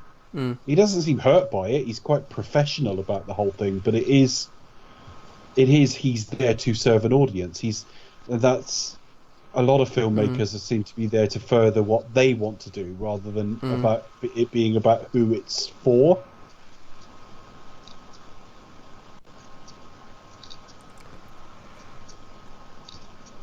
I don't think we know anything about the next 2 films at all yet. I'm just looking to see. No. They probably don't even know. Probably just they're probably give me location. Yeah, the only confirmations at the moment are Macquarie, Cruz, and Rebecca Ferguson. That's all we know. Yeah, probably throw in Peg as well. Yeah. Do you think Benji's ripe for to be killed off at some point? I don't think they'll kill. If they do kill anyone, they'll kill them in the first of the 2, probably, because I suspect there'll be a link between the 2 films. I don't know. Yeah, I think if they're doing back, they must be connected. I think probably it's more likely to be Luther because of the link to the first one. Yeah, been there longer. Yeah. Though I don't know. I think if they did Benji, that would tug at the heartstrings more. I think Benji's there to be light relief. If you suddenly make that all really hot and heavy, you kind of, it's not what audiences think they're getting from Benji. You can put him in danger now and again, but you got to get him out of it and almost like mollycoddle him a little bit afterwards, because Benji's only really just about right for being in the field at all. I can't believe how long this is going on as well. How long have we been in this fucking building? I didn't realise with the sound on how fucking horrendously paced this film is. Not inconsistently, just fairly slowly. Well, you got like Hans Zimmer's score, haven't you? Sort of keep blurting away. Using outtakes from Gladiator. I can't believe how many sort of fairly close-ups we've had of Tom Cruise now. With the most expressionless faces, series of expressions he's done in his entire career. And while Douglas Scott is just hamming it up, he's like, "I'm the villain, so I'm gonna." If you had a moustache, you would twirl it. Becca, I was just about to fucking say that as well. Oh, sorry. I'm just saying, like, obviously we're just interlinked with that. Well, it is a little bit like they just ham it up a little bit, so. We're saying it's Richard Roxburgh, though. Oh yeah. Well, yeah.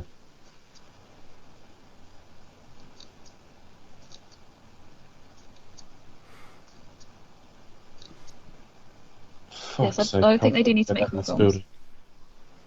building. Like the multicolored reflective lights on his face, that's pretty cool. Whip it up, whip it up. He's got a Vaseline moustache. He has. You can see why he had a shave that morning. Either that, or he's been like. He's No, got no, a cold. no. He's put a bit of Vicks there. I had a plausible explanation for it, but it was pure filth, and possibly slander. Are, I'll be on your grave stone. are you suggesting that that's his flavour saver? I am not familiar with that term, Chris.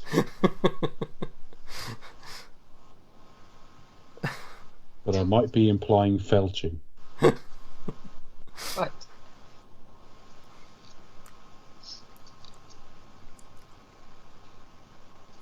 See now, Only now it's all I can see now. What I can see is Tom Cruise's sweaty lip. Yeah. That's lubricant. Yeah. That's the thing is that's makeup though, isn't it? He hasn't sweated that. It's too uneven. Basically, it's a slight makeup mistake. And then you cut to her, and she's also in a stressful situation in the same physical environment. There's not a fucking bead of sweat on her, look. So it's like, fine. who's fucking thought this through? If it was one shot on one day, if you shot this theatre style, and it was like one take and that was it, then like fair enough. But all of this, the camera keeps going in on the face like that. But they've got to shoot this and set it up. Extreme close up.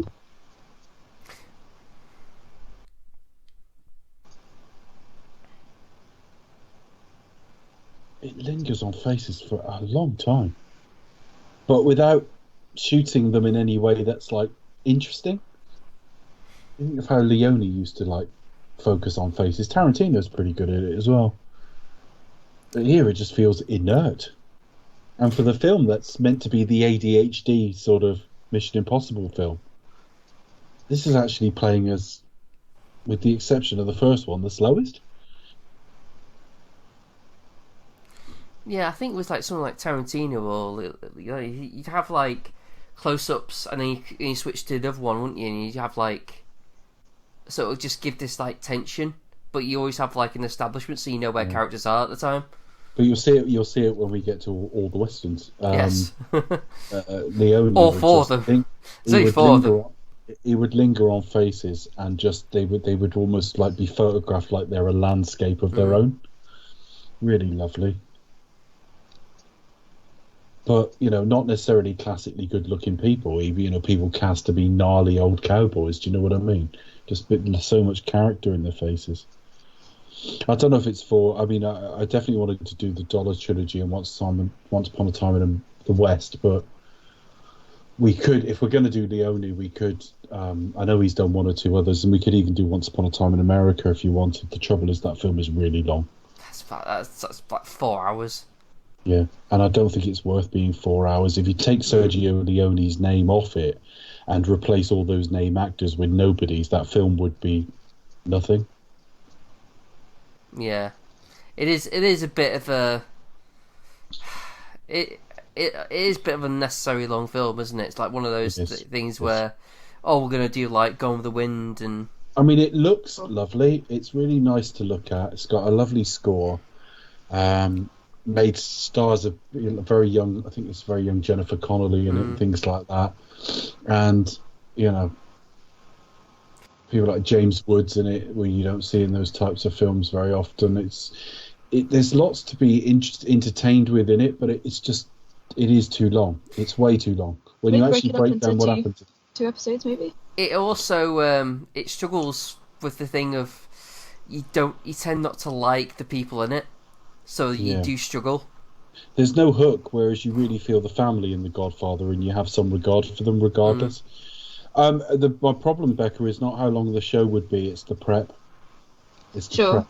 I mean, we've all got to commit to watching 4 hours of that, and then reading a bit around it and all the rest of it as we do. Once Upon a Time in the West is a long film, but it's just magnificent. I love it. Have you seen any of them? Have you seen the Dollars trilogy or Once Upon a Time in the West?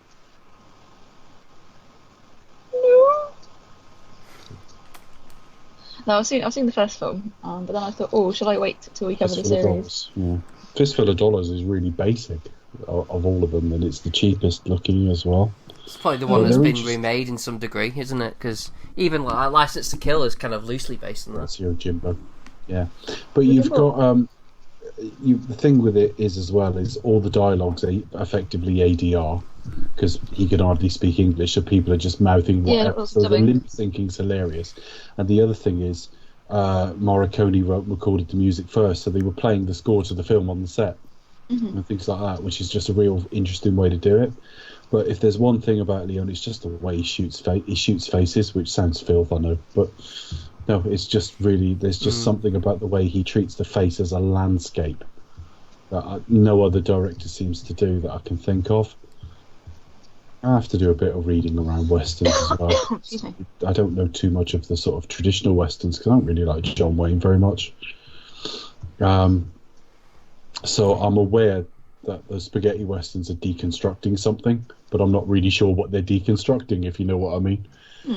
But I do love them. And Once Upon a Time in the West is beautiful and a deceptively simple story.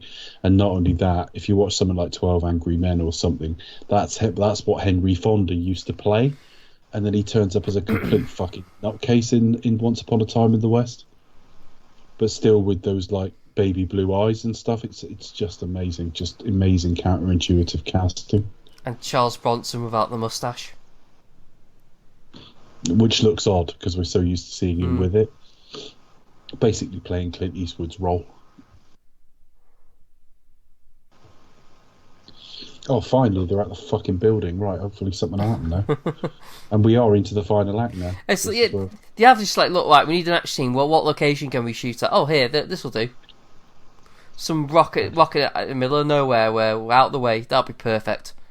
There's a kids' adventure camp over there. Do it there. What, like do like a hot fuzz and just sort of like sort of have a the shootout model in Crazy Golf or somewhere.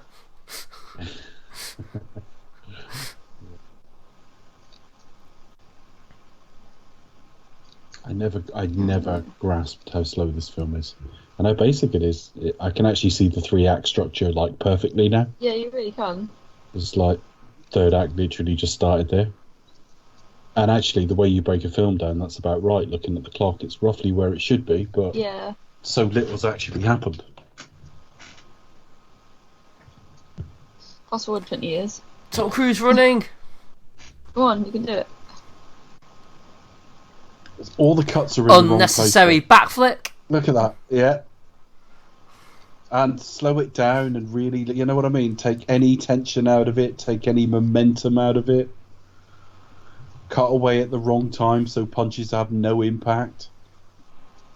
I mean, I keep hearing what an action master John Woo is, and yet he's just done everything to sabotage every shot in that little sequence. Like, you could take someone who'd never made a film before and they couldn't fuck that up any more than he just did.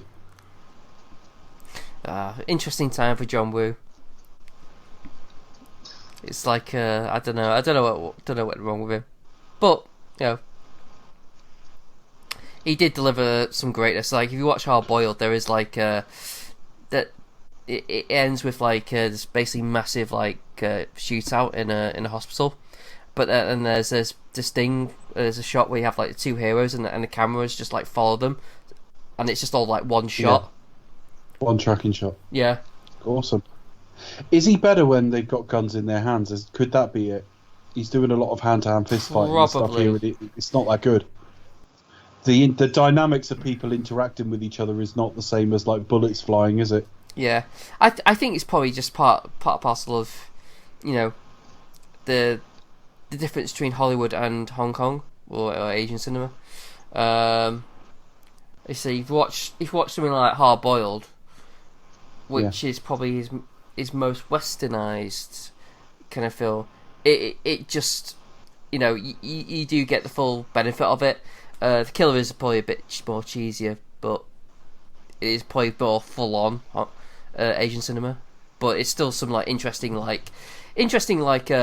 concept, and some interesting visuals as well, because you got like the main premise of that one is you got like a hitman who does a job but ends up blinding like this innocent girl who's a singer at this club, has a crisis of conscience and sort of decides to sort of start funding her treatment, but she doesn't know. But she doesn't know because she's like blinded from it. But all she knows is like this mysterious guy who's like now a friend who's like helping her through this treatment. But yet she's like traumatized by the image of like the killer, like this killer who blinded her. But she has no idea. This is the killer, isn't it? So it's like it has that as concept. So it's some of that is sounding familiar. It's like when I said to you, there's a possibility I've seen the killer, but it's not strong enough. I've got a really good memory, and I tend to remember things I've seen, even if I don't remember everything about it. You don't get a lot of don't knows from me, so don't know. I think tends to be probably not, but I've read enough about it and seen enough screenshots and possibly even a couple of clips that I feel like I might have done. Or you just might have like heard someone else talk about it as well. It could be like one of them things. And then a couple of screenshots, suddenly you think you've seen it. I don't think I've seen it because I'm more definite with a better memory when I have, but I keep hearing bits and pieces that sound familiar. So the plot's being explained here. He's basically going to set off this disease in downtown Sydney. 3 million people. So there's no reason why this can't be happening in a big building, in the business building somewhere. This could be happening in a much more much nicer office location. Yeah. Or something a bit more connected to where you are. I don't know. Perhaps it's because it's a virus. They want to be separated from it. I don't know. The idea of, well, let's put them on an island that's a little bit remote, but right by the city. I don't know. Yeah, true. I guess there's that.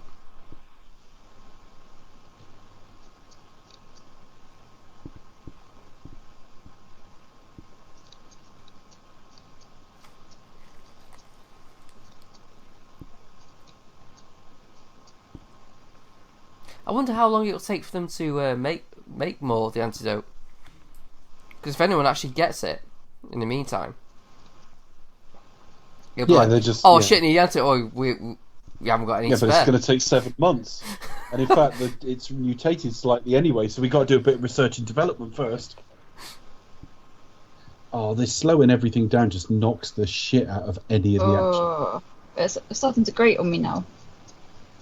It is because we're watching it without sound. Audio, yeah. Yeah. It was a problem with sound, to be fair, but it might be reduced as a problem. I'm not anti slow-mo anytime for any reason. I've seen films that have suddenly slowed down and showed us around something. Not even as flashily as The Matrix, but sometimes you just need a bit longer to soak in a frame. But here it's for no reason, and it's taking all impact out of it. You think, well, it's what's the point of like making an action film where you just neuter all the action? I don't know. It's kind of more of like a John Woo trope. But it's just like, well, if if it shows you, I mean, maybe like with the Spanish dancers at the beginning of the film, if it showed you a little bit more about, I don't know, the dance steps themselves or like their outfits, their dresses, maybe, but. Just because it's style. It was slowed down to just stylize the moment boy meets girl. Yeah. Well, this is stylized as fuck. Look at that. This is super stylized. His eyes are on That's fire. Really cool. That's a cool shot. I hate that dove though. That's terrible. But that's another John Woo trope. Can't speak. But for a moment, I thought someone had made Bill Bixby rather angry. Not gonna like him when he's angry.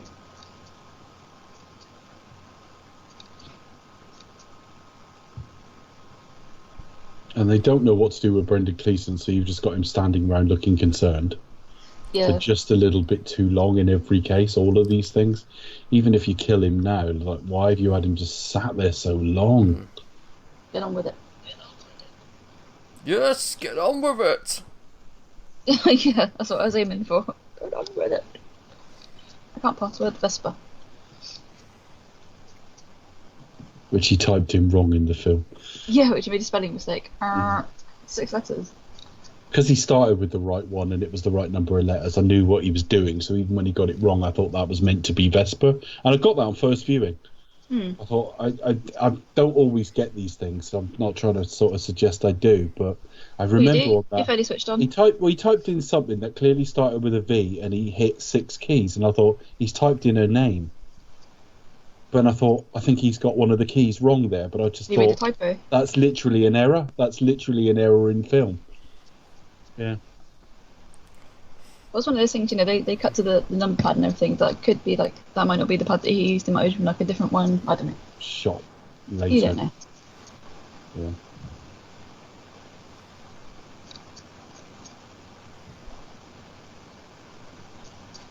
But you should be thrilled by this. The great John Woo making, an English language film entry in like a true Hollywood A-listers film. One of the biggest stars Hollywood has had in recent decades. Just came off Facebook. Face Off. Not Facebook, no. Face Off, which was a big hit. Yeah. And look how it's turned out. I think part of it is just how muted it is, because it's just not. This should be thrilling though. This should be a bit more rough around the edges. Like, you shouldn't be afraid of blood, and a bit more violent. It's too smooth. I've always felt a little bit remote from this film. Somehow, it's just not drawing me in. It's performing in front of me. It's really strange. It's a difficult thing to explain. It's always, it's something you're watching much more from a distance than you are the rest of the films. And I always thought it was the lack of character work again. That in the first film we told a story with a coherently written character, we just didn't find out anything about him. With this film, there is no character. It's one guy looking stern and then occasionally stopping looking stern to be extremely heroic before going back to looking stern again. And I always thought it was that, but looking at it, I think it's a bit too clean. I think 3 is as well, actually. I think it doesn't roughen up a bit till the 4th one. But it's really noted here. And all the shots are really over-designed, like there. Well, not just that shot, that one's clearly designed, him coming through the door like that. But even the shot of the guy behind Doug Ray going out of style, out of focus, and it coming in on, all of that. Style.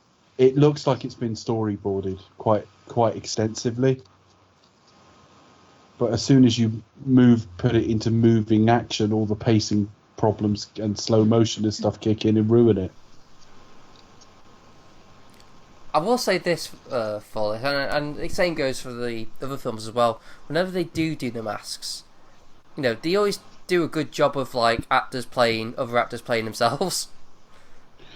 Yeah, and it's really subtle because they don't come in and do an impression, do they? I mean, they don't literally come in and do an impression. Yeah, like Richard Oxford there is actually doing Ethan Hunt trying to pretend that he's Stamp, Yeah. Yeah, really good.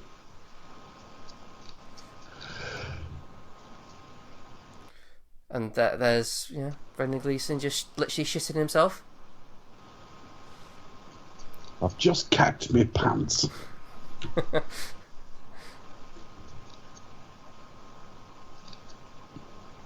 What did Tom do there? Oh, of course he's playing Richard Roxburgh, isn't he? I thought, why did he just suddenly do that really wide-eyed bollocks? It's not Ethan Hunt.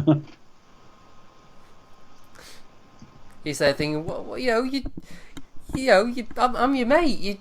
You cut my finger off before. Now you're shooting me. What the? But we got over it. We moved on. We were chums.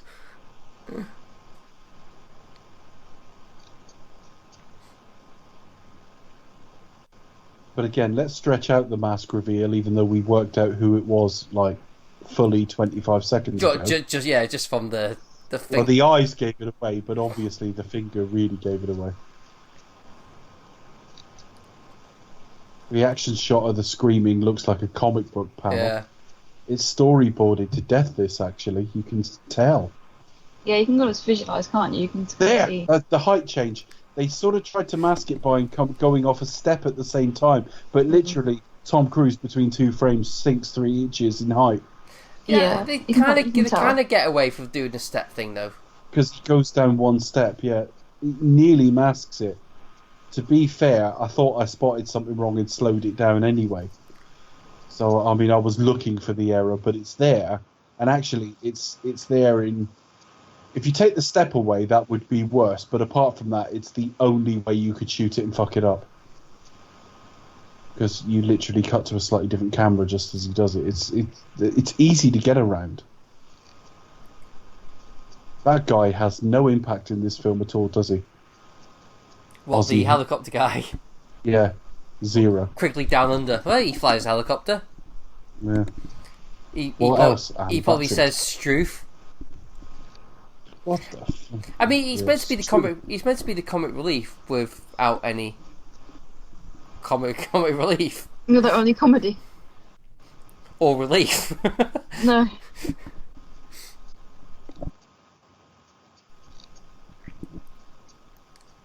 Here are the bikes.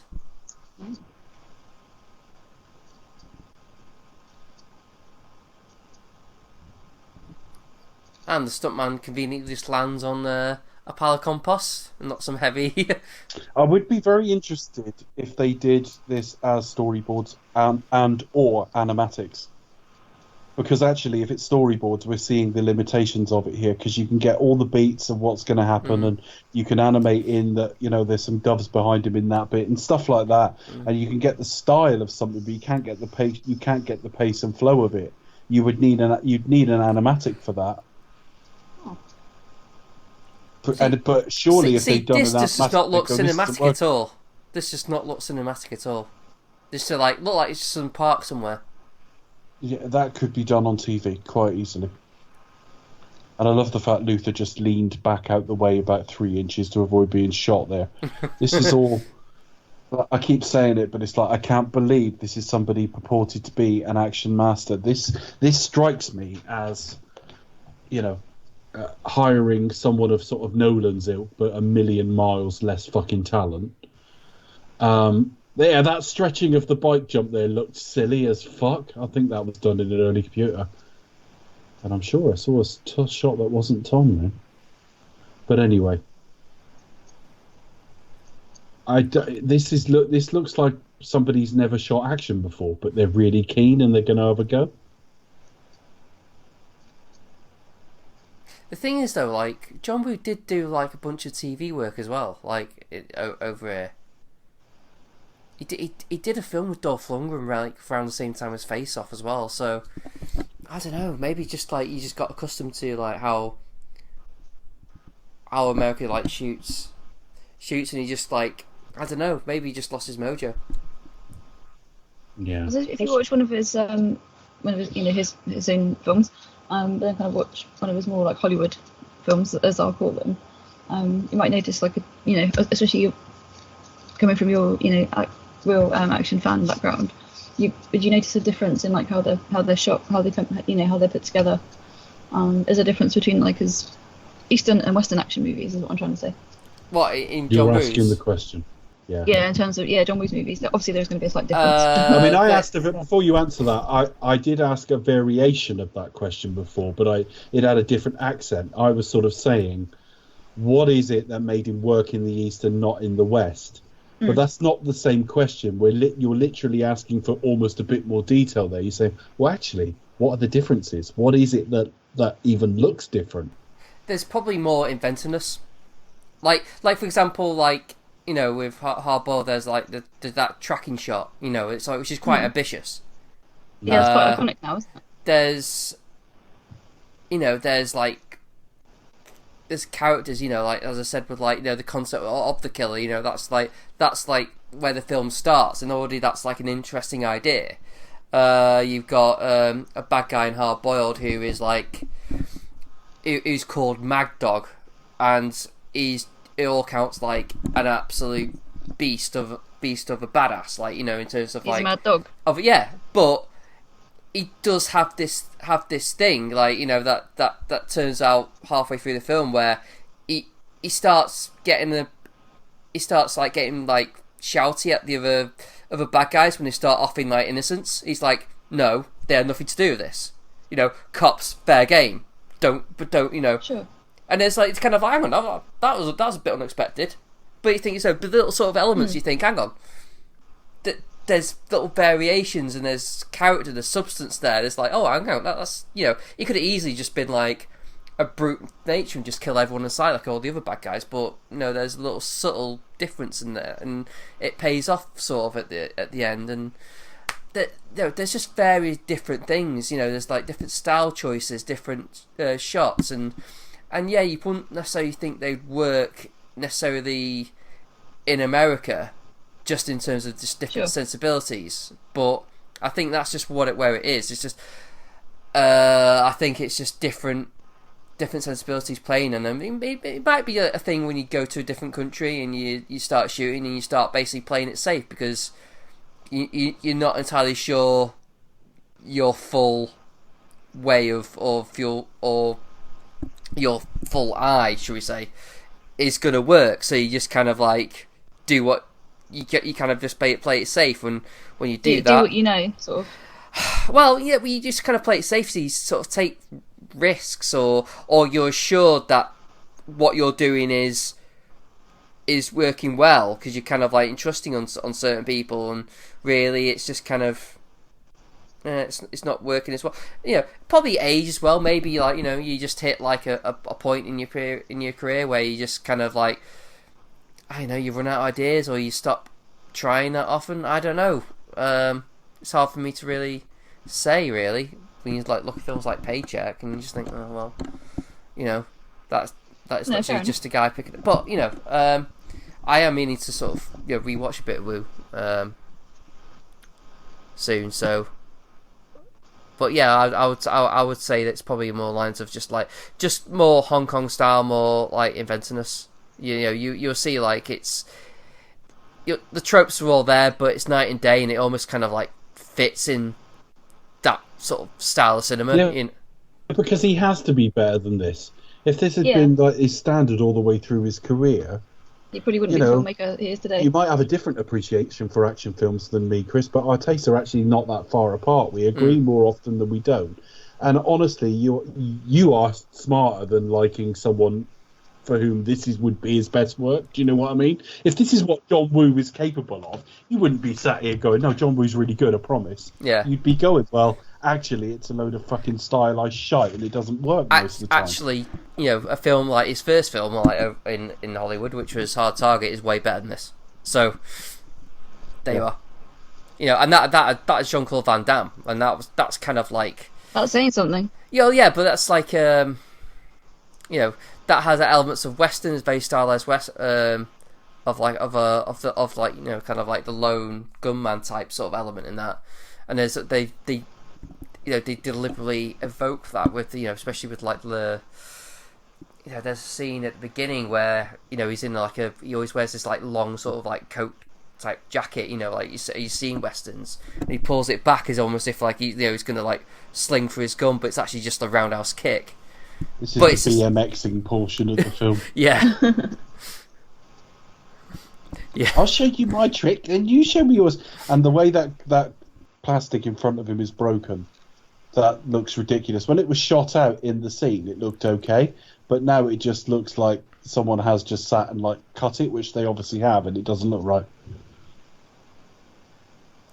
I think so. You just wouldn't do this. No. Imagine the bruising to your fucking heart and rib cage there. It just doesn't work. See, what they should have done, they should have just done like a duel at pistol points. They should have started firing the guns, like driving each other, firing the guns, and both would have like been clipped. And that's what they should have done. And then they would have had like a big fist fight with wounded with gunshots in the shoulder or something like that. That probably would have been a better way around it. Oh, rock to the face. There you are. But yeah, we were talking about why did it get a 15 here, and I'm not saying it is that, but it would be something like that. But yeah, Hard Target is better than this. And it actually had like a bit of commentary on like homeless situation and things like that. So there's more stuff in it, and the action's typically better.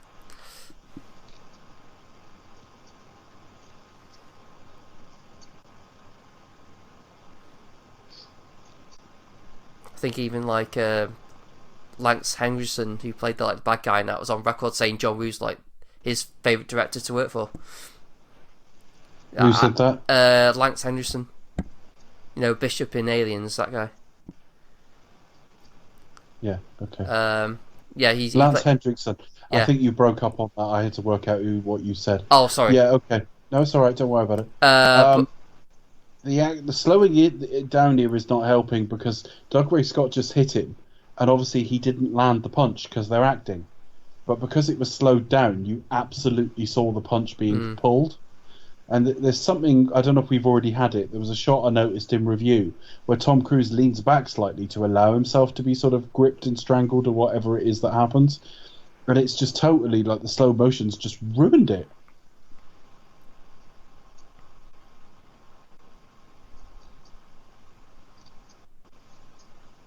There's Dougray Scott wearing a jacket that looks like it's halfway through being tailored. It's like, I was just about to say, it's like where you see shots of Sean Connery in with the tailor and they're literally just trying it on. I don't even know what stage that is. I don't know why it looks like that. But that's what it does look like when you sort of being measured for a suit. Yeah. I haven't got a clue what that is. I don't know if that's the suit you're buying and they have to do something with the lining. I don't know how it works. I think that's where they make the little chalk markings, where they know where to cut it and things like that, for example, and what measurements they need to make. If you've tailored a suit, write to us at expectustotalk@gmail.com. That'd be good to know. Yeah. If you're from Savile Row or equally fashionable tailors, let us know.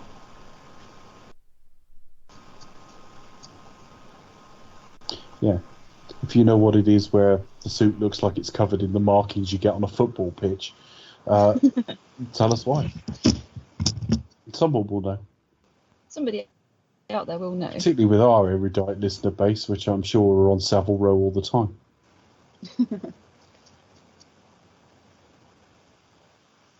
This looks so slow, look. Oh, and that was it.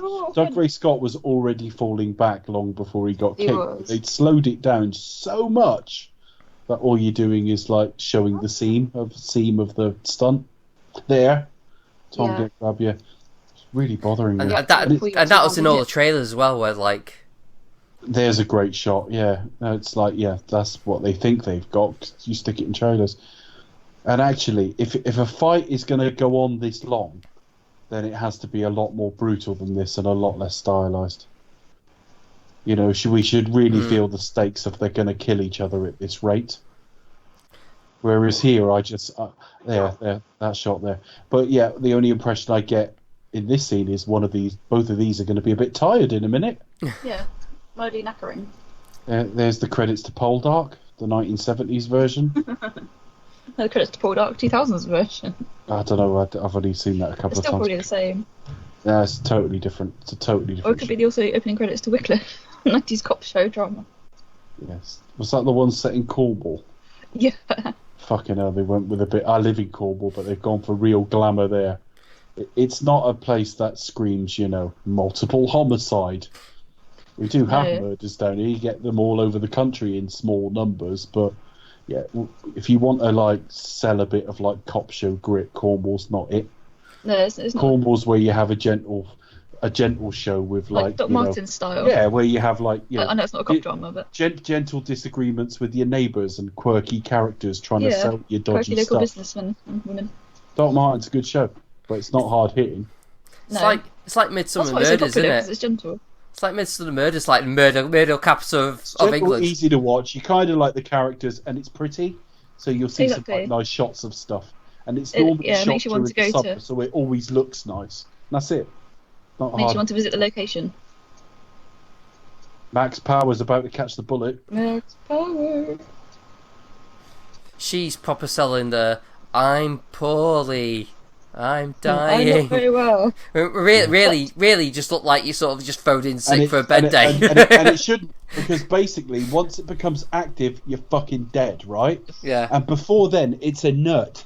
There is absolutely nothing set up in the film that she should have the slight cold coming on No. because of the illness. Slight cold. And all of that was dragged out to fuck. She is doing the I'm sick. I can't come in work today. I don't want to go to school, Mum. I'm ill. It's a home away omnibus on at lunchtime. I want to stay home. Yeah. Close up that so we know what's happening. But we didn't need a close up. This film is just wildly over designed, from everything being storyboarded to like absolutely insert shots we don't need. It's like when Macquarie said, I used to have shots of people putting lights on and stuff, so you would literally understand why lighting changed, and you realise over time you don't need this stuff.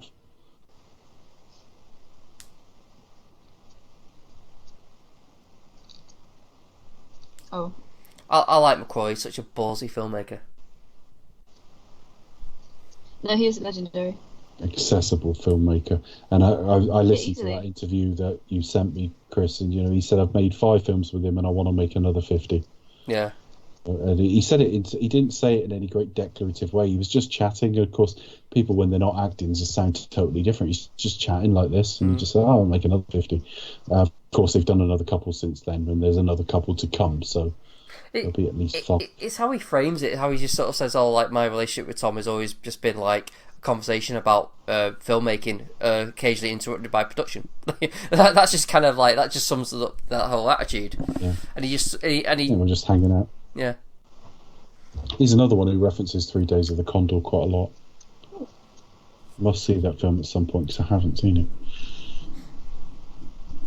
Yeah, look at that amazing city there somewhere in behind there that we Somewhere can't see. in that world. You just think you can just see in the distance somewhere where there are undoubtedly some amazing locations. They're not in this film. Oh, they should meet again with slow motion going on in front of them. There are quite a few in this film. This isn't Tia Maria though. This would have to be some light daytime equivalent, maybe based on like a white drink. A Kodak.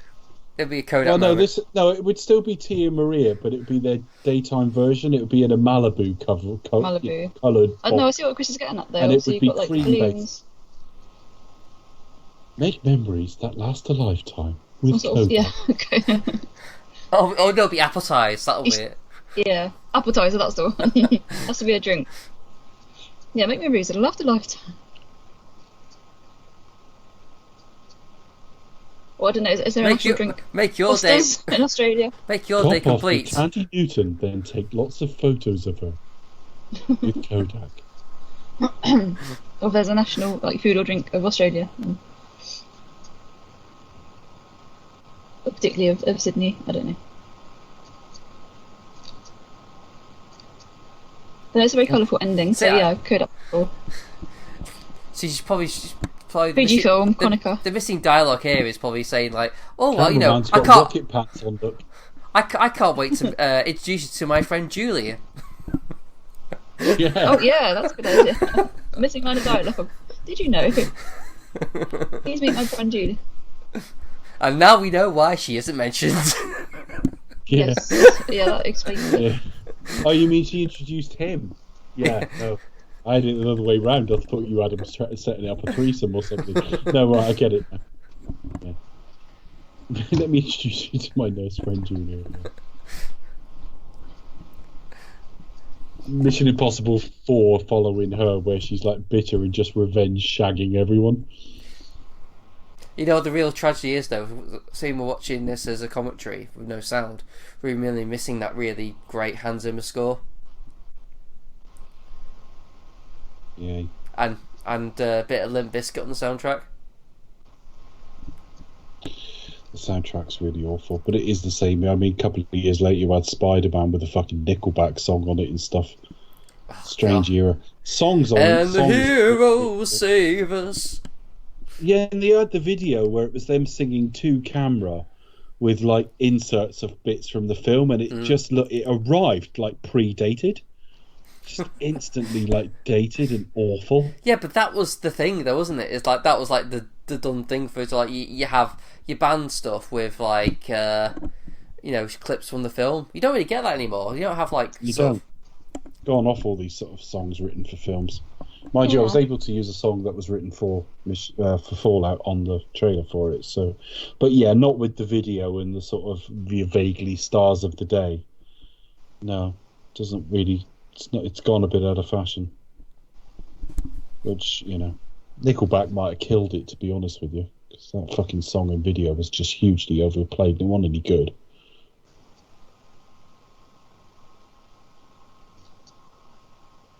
So we are the credits, so we'll see out the credits, folks. But yeah, we're done with Mission Impossible finally, and we are done this time. Oh, this is very sad. Until the next film. We will do those 2 films, so we'll still be running then. It's only a couple of years away. We'll definitely be doing them, so we'll cover them, but it'll be weekend of release type stuff, which I think with that sort of thing, it depends how prolific a series is. I don't want to commit to doing like weekend of release for every Marvel film that comes up, because we may not want to. But like Tarantino only makes a film every 3 or 4 years, so that's different. So we'll see that weekend of release and record it then. May take a couple of weeks to come out. It depends. It does depend, because we're going to be a week or 2 ahead now for a little while. And we'll try and do it for Terminator as well, because again, there aren't Terminator films that often, and with at least some involvement from Cameron and the original stars and stuff like that. Well, it's the first one for a long time where there's a hint of hope. Nothing more than that, just a hint of hope. I think it'll be shit personally, but I do. But there's a hint of hope. Yeah, because it might be slightly less shit. To it, and you've said, "Well, I've seen all this before." It might be less shit.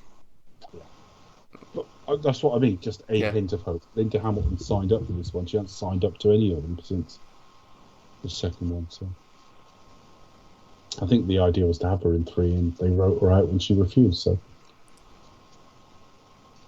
yeah, that's probably it. I think it's probably the Cameron element, the fact that he wasn't involved. Yeah, but having said that, because I think Michael Bain said the same thing as well. I'm never sure about Cameron's taste, because Cameron himself has flaws as a filmmaker. But I've made peace with all those flaws now, so I really like him in that I expect the things he doesn't do well, and I balance him against the things he does really well. So on balance, I think he's really good. But if you wanted to be negative, a lot of holes. But he prefers like Terminator 2 to the first one, and I genuinely think he's wrong. I think he almost doesn't understand the appeal of his own films relative to each other, and I think he's gone with I think he's measured it by what he was able to do, i.e. I had this vision, but I didn't have the budget the first time round, or the second time round I could put it on the screen or whatever. The first one's just a better film. But when we got to Genesis, he was interviewed for terrible. So his involvement in and of itself doesn't save anything. Alita was no better than all right, and he wrote it. So it's not definite it will be any good. And like I say, on balance, I tend to suspect it won't be.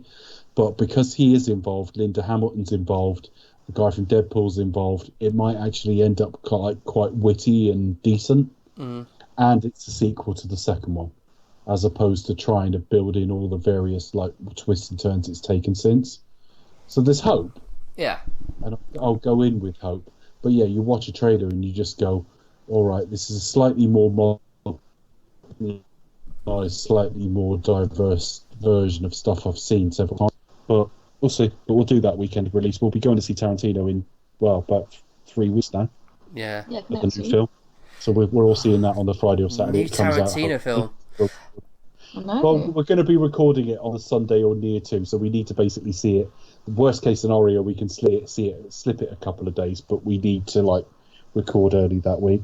But we are a little bit ahead now because we've done an extra week of this, and we're going to do 2 commentaries this week and then move on to the next series. So we're going to have an extra one in the bank, hopefully. Okay, you can find me at the Pasty Kid 1976 on Twitter. You can find me at Cinematronics, so you can find all the old episodes at cinematronics.co.uk, but we're all available on Spotify, Apple, iPod, iPods. Bloody hell, I can't even speak. iTunes. Apple Ice Pops. That sounds iSpot, refreshing in this 20+ degree. Apple Podcasts, Google Podcasts, all the podcast places you can find. Just search for us. We're there. Yeah, I think basically SoundCloud's probably the only one we're not on. And we're not on any, like, hosting service in that you won't go to Acast and find us and things like that, because we've never gone on that. But all the major podcast streamers we're on. And you can find us on Twitter at Expect Us to Talk. Facebook.com / And YouTube.com. Yeah, just Google us. You'll find it. So 7 weeks on from the last Bond commentary. This has come round a bit quickly. So we did Casino Royale, so that's knocked out one of the really great ones. But Becca, it's your choice this time. So what have you got in mind? I would like us all to ski down a slope in a giant cello case, just as cello, and do a commentary. Which isn't the funny line, it's the "we've nothing to declare." Just this cello. Just a cello, Yeah, that cello, line ruins it. cello. I think it kind of makes it though. Yeah, but every time you emphasise the line that isn't the funny one. Nothing to declare, just this We've cello. nothing to declare. That's the one. But they do have the declaring the cello as they go. Well, to be fair, Yeah, no, but her there's shout also the bit where it afterwards is an gets. hour. There's also a bit where it gets like a bullet hole in it, and he looks at it and goes like, "Sorry." Just like the character is. she's a cellist, so He's perfect for that characterisation of Tim, though, because they play him like really caring, like Rogers with Melina. exactly. Yeah, there's that kind of. She is a complete fucking wet blanket. So anyway, Anyway, yes, do expect us to talk forward 10 with our commentary of my choice, The Living Daylights.